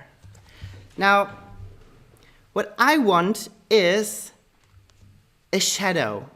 And the shadow should follow along automatically with the ghost, and it should change its size automatically depending on how far away the ghost is from the shadow. So when we take a look at the video here, we can see that at the bottom there's this shadow, and the shadow adjusts in size and position automatically, and for some reason that there we can see it. It goes larger as the ghost gets closer to the ground, and it is smaller the further away it is. And it follows along with the position. Isn't that nice? So nice. I will do it first. Afterwards, we will do it together. So this will be a little bit more complicated, so eyes away from your screen and up here. First up, I will clean up, so I will close everything so I only see the bare minimum. I will hit Command Y to create a background color. I make this comp size and I give this sort of a dark blue cyan color, something like this. I hit OK and I drag this towards the bottom. I hit Command Y again and I take the same color but I make it even darker and less saturated. This time I will give it a size of 300 by 100. Then I drag it a little bit down and I apply the ellipse to it by choosing the ellipse tool up here and double clicking on it. Then I want this to follow. In my example, I let it follow the top part. I think it makes more sense to let it follow with the bottom. So this time I will let it follow with the bottom. So apparently I want to animate the position. So I hit P. I want it to follow along with the position of the bottom. So I would hit P again normally. However, later on we will parent stuff together, we will scale it down, so it will be harder to adjust or to get the real position of this. So what I will do is, I will use another expression. So on here, I will alt-click on the stopwatch for the shadow, and I will pick not the position, but the layer itself. Then I will write dot to comp, and then I will do something that I refer to as the owl. I type 2 parentheses, inside them I type 2 brackets, and then I type in 0, 0, and then I have an owl. Essentially what this means is, this is just another function that is applied to this object here, and we need to define an anchor point, and the anchor point sits in the top left corner. The anchor point needs to be defined as an array, and the array is just 0, 0. In the end, it just looks like an owl. So what this does is, it gets the real position of the element. No matter where it is or how it's parented, we always get the exact position of that layer in that composition. Let me just show you a very quick example why that is necessary. If I, for instance, have one solid here, and I have another solid, and I parent them together, I can see that they both have different positions, even though they sit at exactly the same spot. Because the position that we see here is always relative to the parent. This one does not have a parent, so it's relative to the composition. But this one is parented to the bottom one, so it shows the position relative to its parent. Kind of understood? So this is the reason why we can't just select the position in general, and we have to select the layer with this expression. Which places exactly are relative to each other? Like the center is relative to the top left corner of the solid.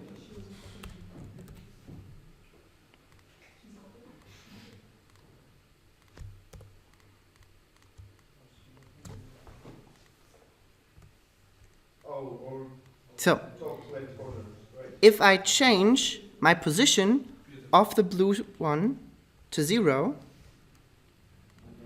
then I can see that the anchor point, the center of this object, sits in the top left corner of the parent, because this is where the coordinates start. And because of this behavior, we need to use this special expression to get the real position. So let me define this as a variable by typing in bottom equals. In After Effects, it's nice that we don't have to always type in var. So in JavaScript, we usually need to type in var, then give it a name, then equal. In the JavaScript inside of After Effects, we don't have to do that. We can just type in bottom equals, and then it knows, all right, so this is apparently supposed to be a variable. Then to end this line, I need to write this semicolon.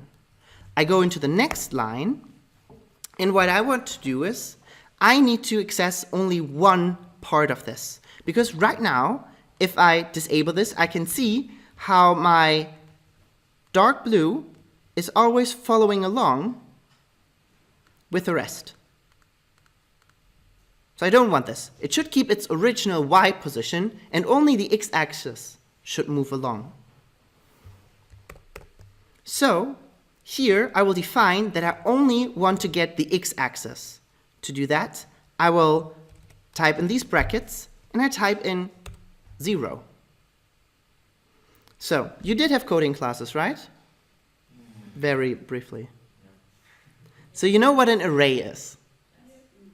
So this position is an array of two values. The first value is the X value, the second value is the Y value. An array always starts counting at 0. So the first value has the index 0, and the second value has the index 1. So when I type in here the brackets, I'm defining that I want to take a part of that array. And when I type in 0, I'm saying that I want to get the first value, which is my X position. In the next line, I can then have as my final output yet again an array, because my position expects to get an array. The first part should be the X position, so my bottom. The second part will be its original Y position. So I can just use the twirly thing of the expression and pick the Y value, and After Effects writes me that position in. So now I can see it should take a look at, the transform property, then the position property, and it takes of the array the second input. If I now go outside and play this back, I can see how the shadow is always following along with the bottom automatically. Now at this point, I realize, the ghost is way too large and it's moving way too much, so everything needs to be a little bit smaller. I will create a null object, Command-Alt-Shift-Y, and I parent everything except for the background and the shadow to that solid. I can then tell this solid to be smaller, maybe just 60%. I can also take this and move this up, and when I now play this back, sorry. What I should not have done is, because the mouth and the eyes were already parented, I should not parent them to something else. Sorry. So just my body and the controllers here. So 60%, and when I now play this back, I can see that this works a lot better, and I can also take the null object and just move it up overall, so it does not interfere with the shadow.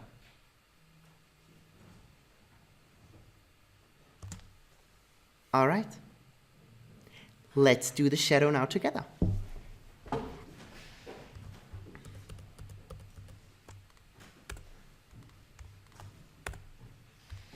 We start by adding our background color. So we hit Command-Y to create a background color.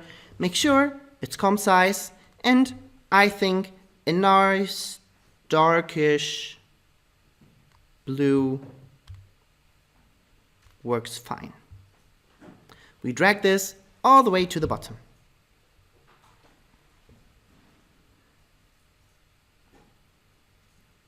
Then we want to create the actual shadow, so we hit Command-Y.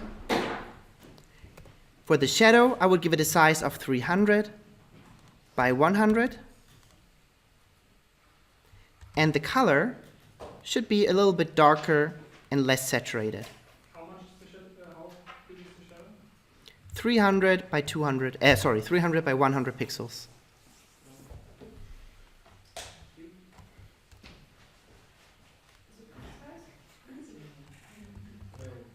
No, it's 300 by 100 pixels. The first solid is also. Hmm? Okay, no, okay.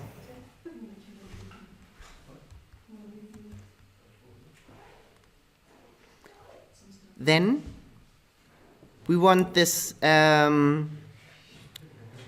dark blue solid to have a mask. To see it a little bit better, I would suggest dragging the layer to the top so we can see it above everything else. Then we want to apply an elliptical mask. So we choose the elliptical tool here, the ellipse tool.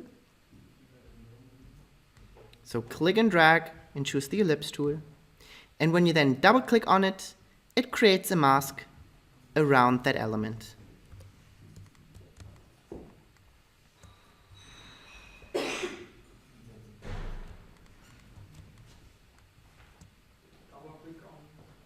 Double click on the ellipse tool. I have to meet with Mark for sure, the teacher from school. Mm-hmm. Can I go? Sure. Thank you.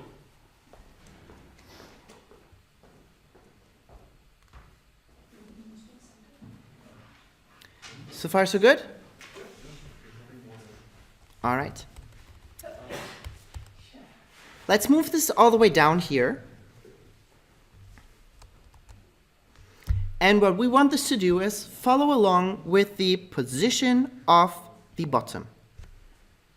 So first, let's take our shadow and drag it above the background. Let's also rename these so it's easier.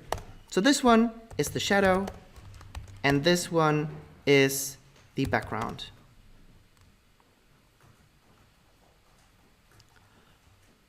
For the shadow layer, we want to change the position. So we hit P. Then we alt-click on the position's stopwatch. And the first thing that we want to get is the position or the layer that is our bottom here. So we take the pick whip, not the parent pick whip, but the smaller one here. I think it's smaller. We take it and we choose our bottom layer. Then we add to this that it should always pick this, ignoring scales and other transform from parents. So we type in dot to comp, then in parentheses and brackets, 0, 0. And then I think it looks like an owl. So this is the stuff that we want to add. Dot to comp, parentheses, brackets, and then 0, 0.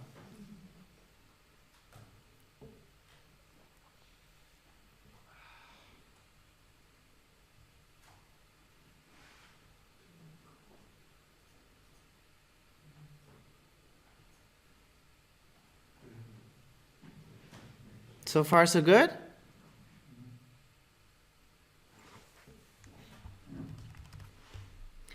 Then we want this to be used as a variable. So we go to the beginning of this line and we type in bottom equals. I usually make spaces in front and behind the equal sign just so that it's easier to read, but they are not necessary. It also works if you leave them out. But I think it's easier to read this way. The bottom, the first bottom, it's a layer name, right? No, this is something I thought of. I could also call this one booty. So you can,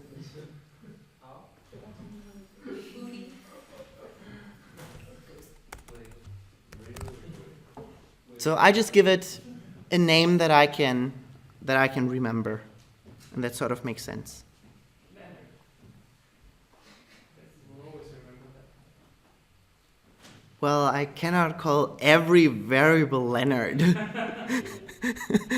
So Leonard 1, Leonard 2, Leonard 3.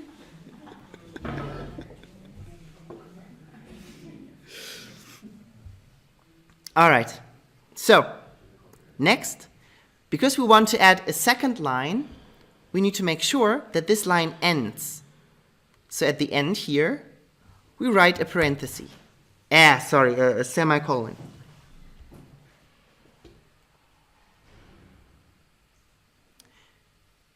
Before the semicolon, but after the parenthesis, we then want to add that code that tells it to only use one part of that array.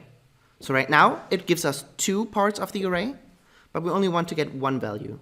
So we type in 2 more brackets, or one opening, one closing, and in there we type in 0 to tell it that it should only use the first part of the array, which is our x value.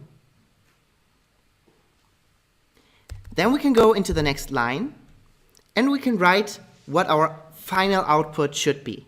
So the final output is always whatever we have in the last line of our expression. So in here, we type in 2 more brackets. The first one, our x value, should be the bottom. And the second one, we will pick with the expression pick whip, hovering over the second value of our position. It writes the text transform.position 1. And when we click outside,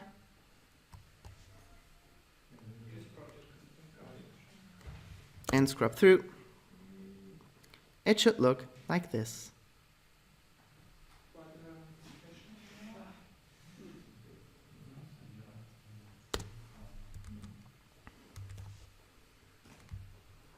Next. Next, we want the shadow to scale, and this is even more complex than what we did now, but we will still do it.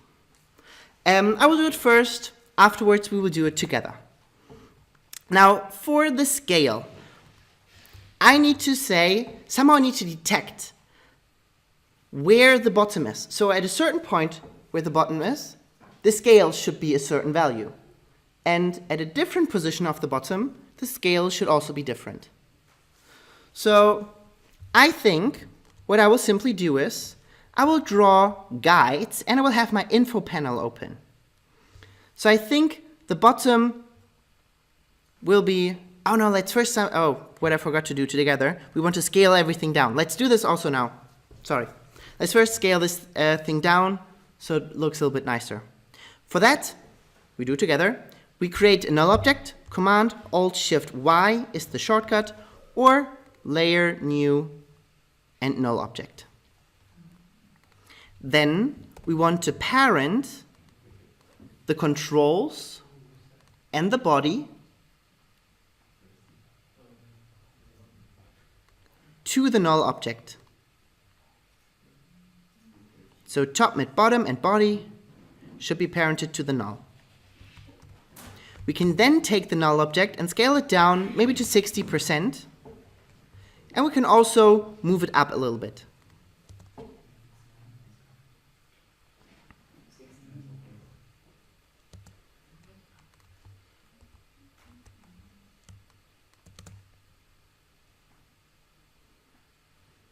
Which should then result in something like this. All right? Okay, so the next steps I will do first. I have my info panel open. I hit Command R to show my rulers. And I will drag down a ruler. One ruler that will be for my bottom.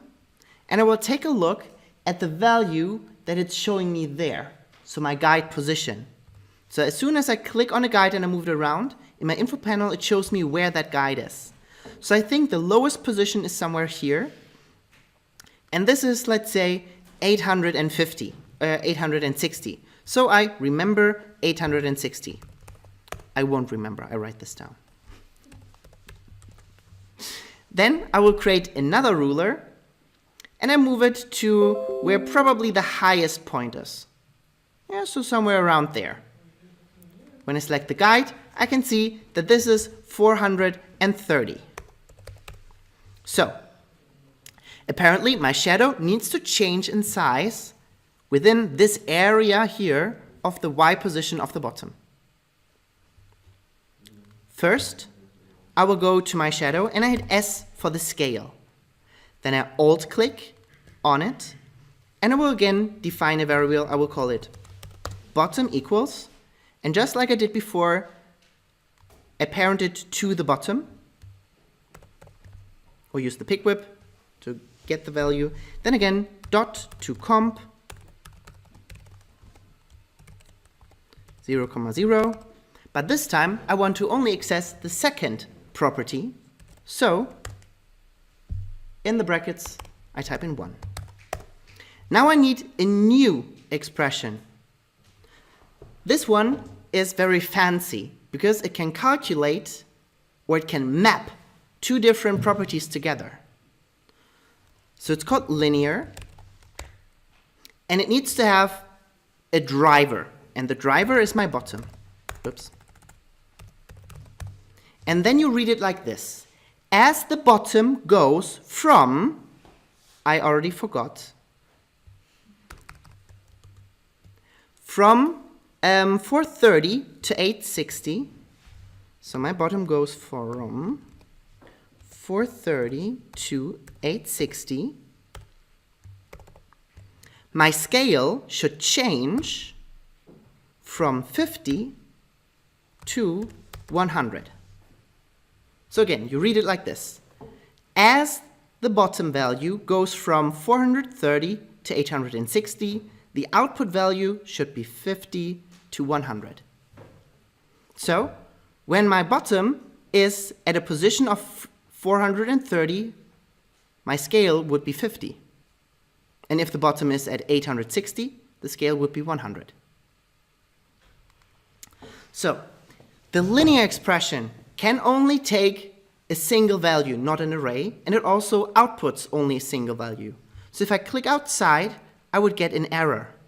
If I click on the error, the info says expression result must be of dimension 2, not 1, because my scale has two properties here. So I just need to define the result of the linear expression as a value. So maybe I'll call this one new.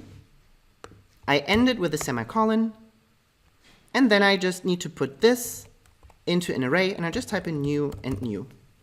So I just have 50 input twice, and then it will be input in here.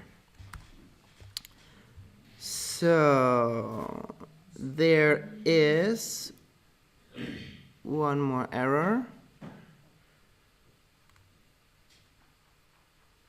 Let me see. Where, why?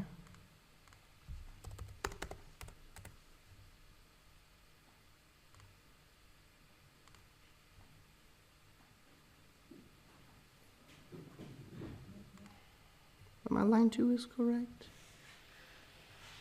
As bottom goes. Oh, maybe new does not work. Let's try it with A. Because some variables are already taken. This is really hard in After Effects because there are a lot of values or variables and functions that already exist and you cannot overwrite them. So if something already is called new, then you cannot call it new as well. All right. So now, when I take a look at this closely, I can see how the shadow changes its size automatically depending on how far away the ghost is. And also here, this would not really make sense to do with keyframes, because you would have to keyframe so many things. And as soon as you change the position, you always need to change the scale as well. So doing this with an expression lifts us from a lot of work and makes this whole thing a lot more flexible. So also here, I could, for instance, take the null object and interactively move this up and down, and I can see how the shadow automatically adjusts.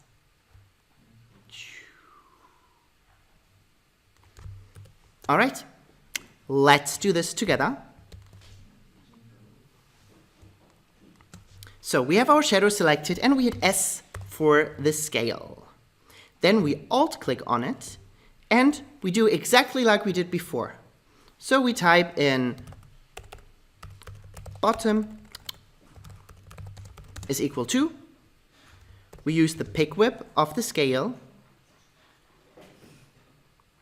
and choose our bottom layer. Then we type in dot to comp, in parentheses and brackets we type in 0, 0. This time we want to take the second value, which is called 1, and we end the line with a semicolon.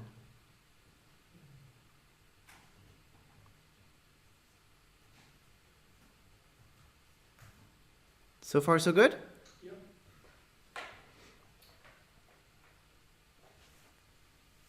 In the next line, we want to type in linear, then 2 parentheses, and you will just use the same values that I used. Should work pretty fine. So we type in bottom, comma,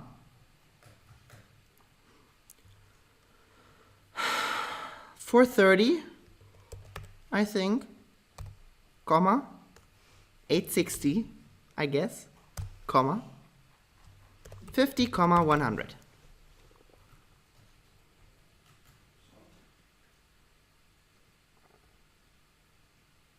So as the input goes from the lower value to the higher value, the output goes from the lower value to the higher value.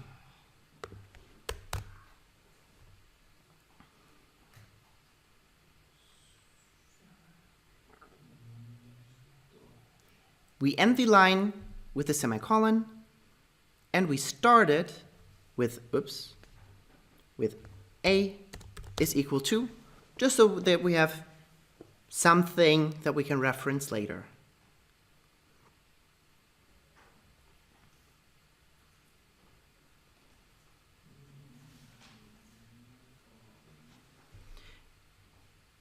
In the last line, we just need to define our output, so we create an array, and we type in A, comma, A.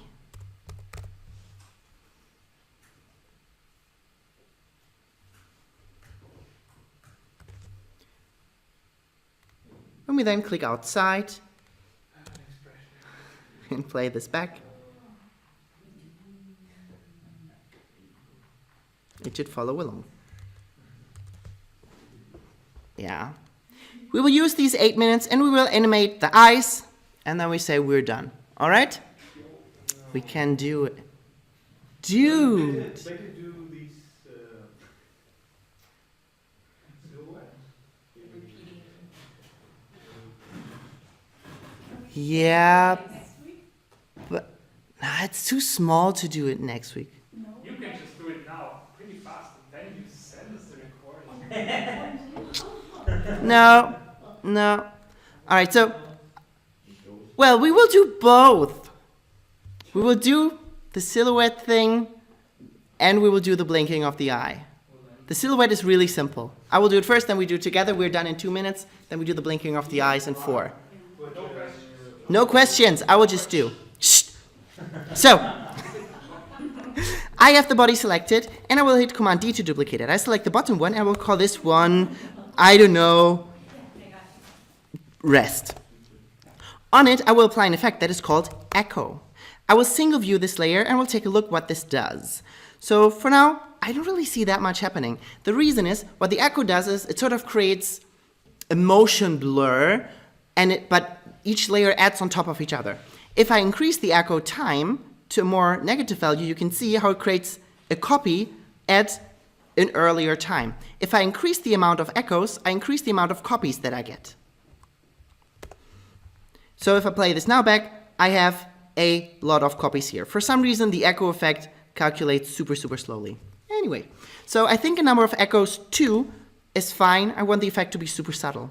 The echo time should also be a lot less. So I hold down, or maybe I just type in 0.1, maybe even less, but let's see. So this, so far, looks kind of all right. Let me just decrease the resolution here to 1/4.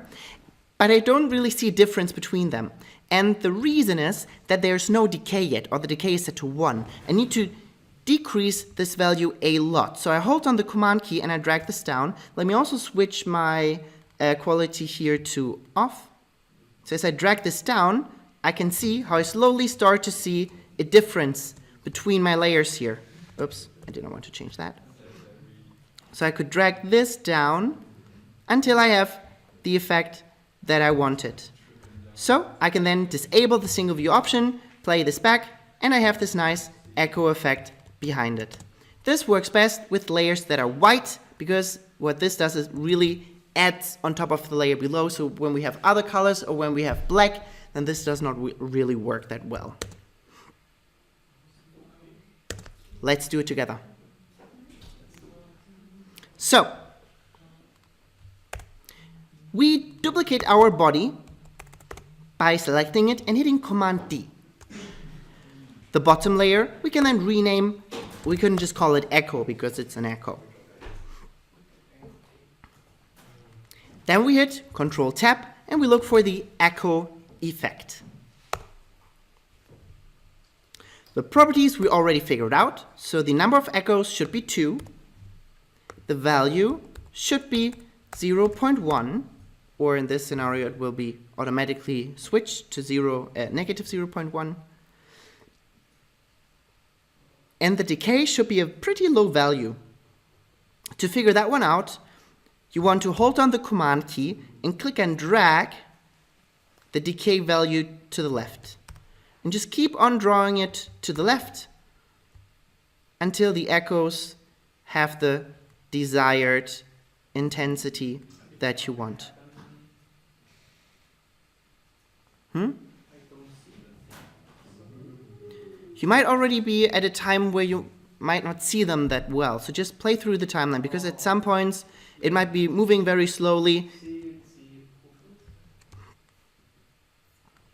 and then you wouldn't see the echo that much.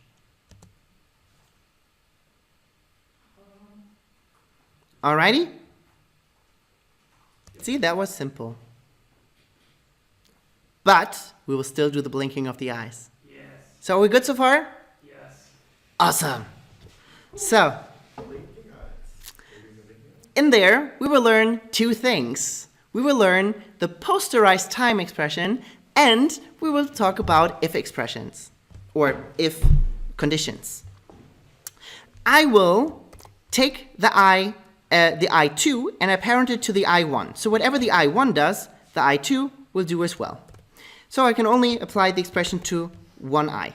I alt-click on this, and what I will do is first I will create a random value. So I type in random equals 2, and I want to create a random number.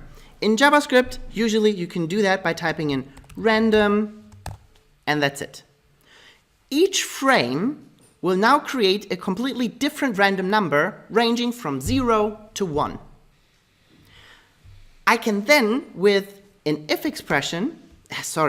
condition, define if my random value that gets generated is below 0.2, then it should be the blinking state.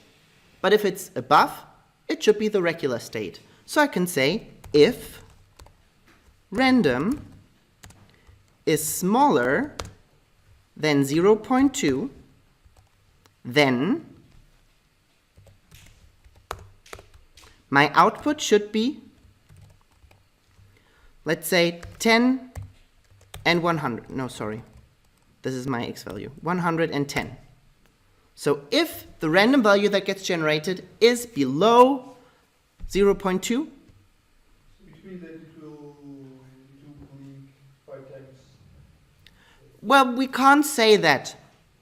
We only know each frame will be a completely different number. And if that number is below 0.2, then it will scale down to 10%. Why do you see type 0.3? What is the difference? If I type in 0.2, then about, it just means that it's less likely to happen. Yeah. Okay, let's you guys can talk about that. So 0.2 is just a value that I found sort of makes sense. If I type in 0.5, then there's a 50-50 chance that it is below 0.5.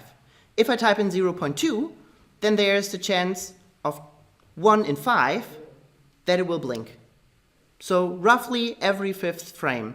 But it could also, like overall, the average would be every 5th frame, but it will be very irregular because we're talking about randomness.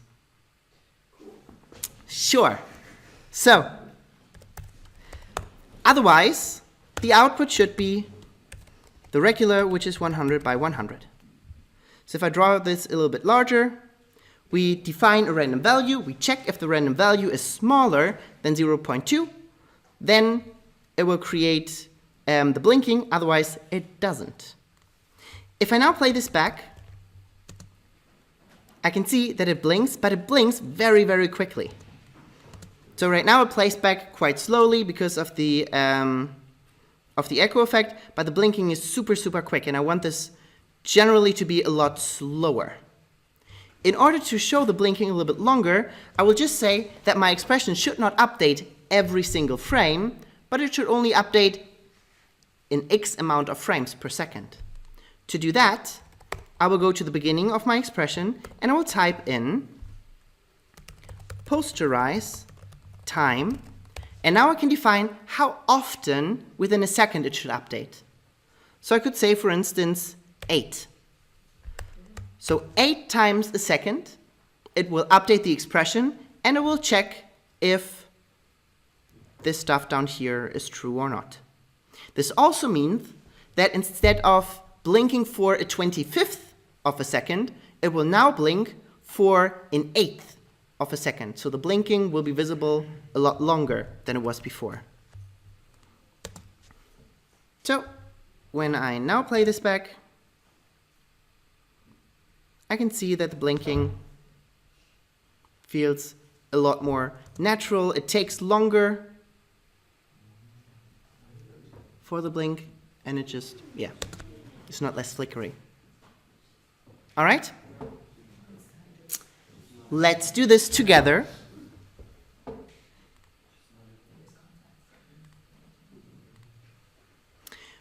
First, we need to parent our I2 to the I1. Then we select the I1 and we hit S for the scale. In here, we will alt-click on it and we'll just write down from the top because we already know what's going to happen. So first, we know it should only update 8 times a second, so we type in posterize time 8, semicolon, next line. Then we want to define a random value, so we type in random is equal to, and we use the random function. Then we start our if expression, so if, and then in parentheses, we define the condition. Random is smaller than 0.2.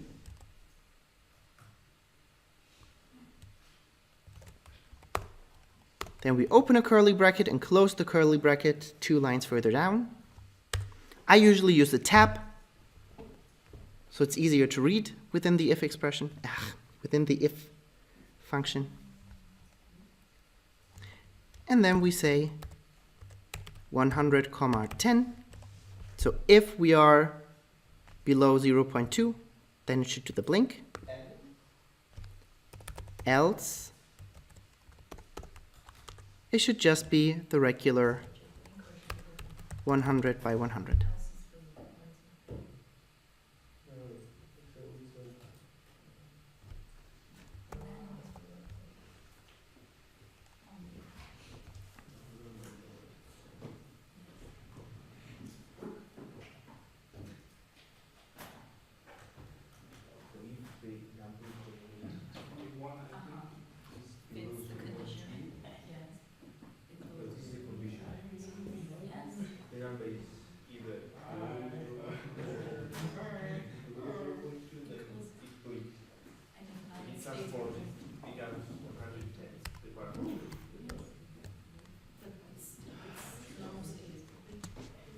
So when we then play it back,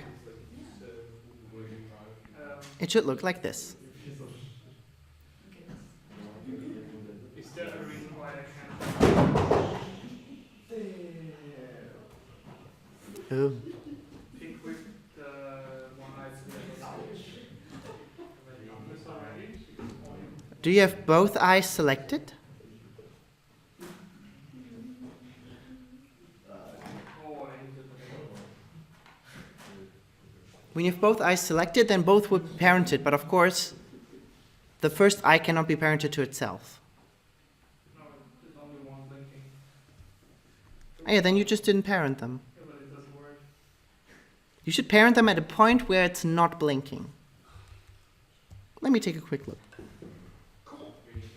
Alrighty. Perfect. We are almost finished in time. Do you send us a notification? I will. The recording worked, so I will send it around. I just want to show you really quick how we could export this, for instance, for Instagram. But we will not repeat this. I will just do it really quick. So what I started here with is, I'm recording very good, is our default preset of 1920 by 1080. But for Instagram, usually we only want it to be square. So I will hit Command K on my composition, and I will just change my width here. So I make sure that the aspect ratio is unlocked, and I type in here 1080 as well. So now I have a square composition, and when I play back, it happens mainly within there. Of course, I can always change the position of the shadow again, maybe move it down a little bit lower, so it doesn't as quickly intersect with the thing here. Then I want to render this out. If I want to keep things simple, I can just render it directly via the media encoder. So I would go to Composition, and I would say Add to Adobe Media Encoder. I've done this earlier, and I felt like it was working kind of well, so I will show you this version in the hopes that Adobe by now has this working properly.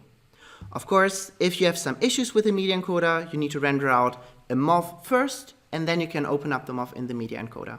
But doing it like this would be the easier option. Once the Adobe Media Encoder is open, it would open up a copy of this project into here. So sometimes it takes a second or so let's just wait for a moment. Once I waited for half an hour and I completely forgot about it, and suddenly it was popping up and it was like, here we go. And I was like, what? When? How?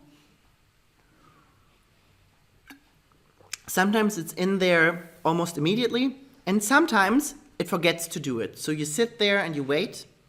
But in this case, I can see I only need to wait for like 10 seconds and it was good. So it added my project in here, and it already chose H.264 and match source. However, I don't want to match the source. I rather want to use the same preset that I would use for YouTube, but I need to adjust it slightly. So in the list here, I will scroll down and I look for the YouTube 1080p, and I will choose it. However, this preset is not good enough because the preset makes sure that the video that I export is 1920 by 1080. So when I open this up, this also sometimes takes a moment. I will see on the left side a little preview where it will show me what the end result will look like, and I will see that it shows me borders. And I will see something soon, in just a moment, any second now. Here we go. So I can see how it gives me these black borders, which I obviously don't want. To fix this, I need to scroll down here, and I need to make sure that these values are changed automatically. So I enable the checkbox, and as soon as I do, it detects that it should be 1080 by 1080. I can then hit OK. It will then show me not the YouTube preset, but it will show me that I chose a custom preset, but the rest of the settings are based off from YouTube, and they are quite good. And that will render it to some place. I can see which place it chose. So I saved my After Effects file on my desktop, so created a folder that is called Ghost underscore AME because my file was called Ghost, and AME stands for Adobe Media Encoder, and inside there it will render this file. So I could then hit the play button, and I will see down here the progression.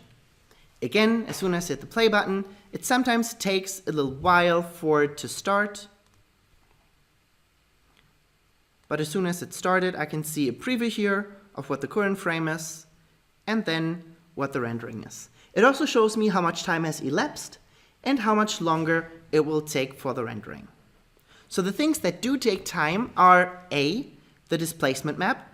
That usually takes a little bit longer to calculate, but for some reason the echo effect, which takes very, very long to calculate. I have no idea why. Doesn't really make that much sense to me. But it's the simplest solution to create this effect that we want. All right. Afterwards, we will then have an MP4 lying in the same folder as the temp project. So what we can see here is, as soon as we open up in the media encoder, it creates a folder, and into the folder it saves a copy of our project, and it then renders the file into it.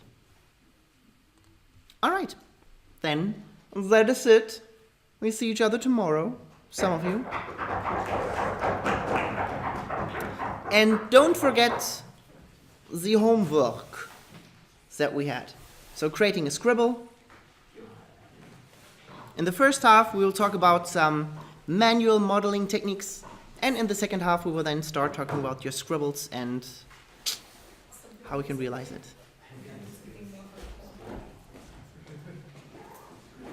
That's, well, just the diamond is a little bit too simple, but the thing in the bottom left corner looks interesting. But something like that is fine for a start.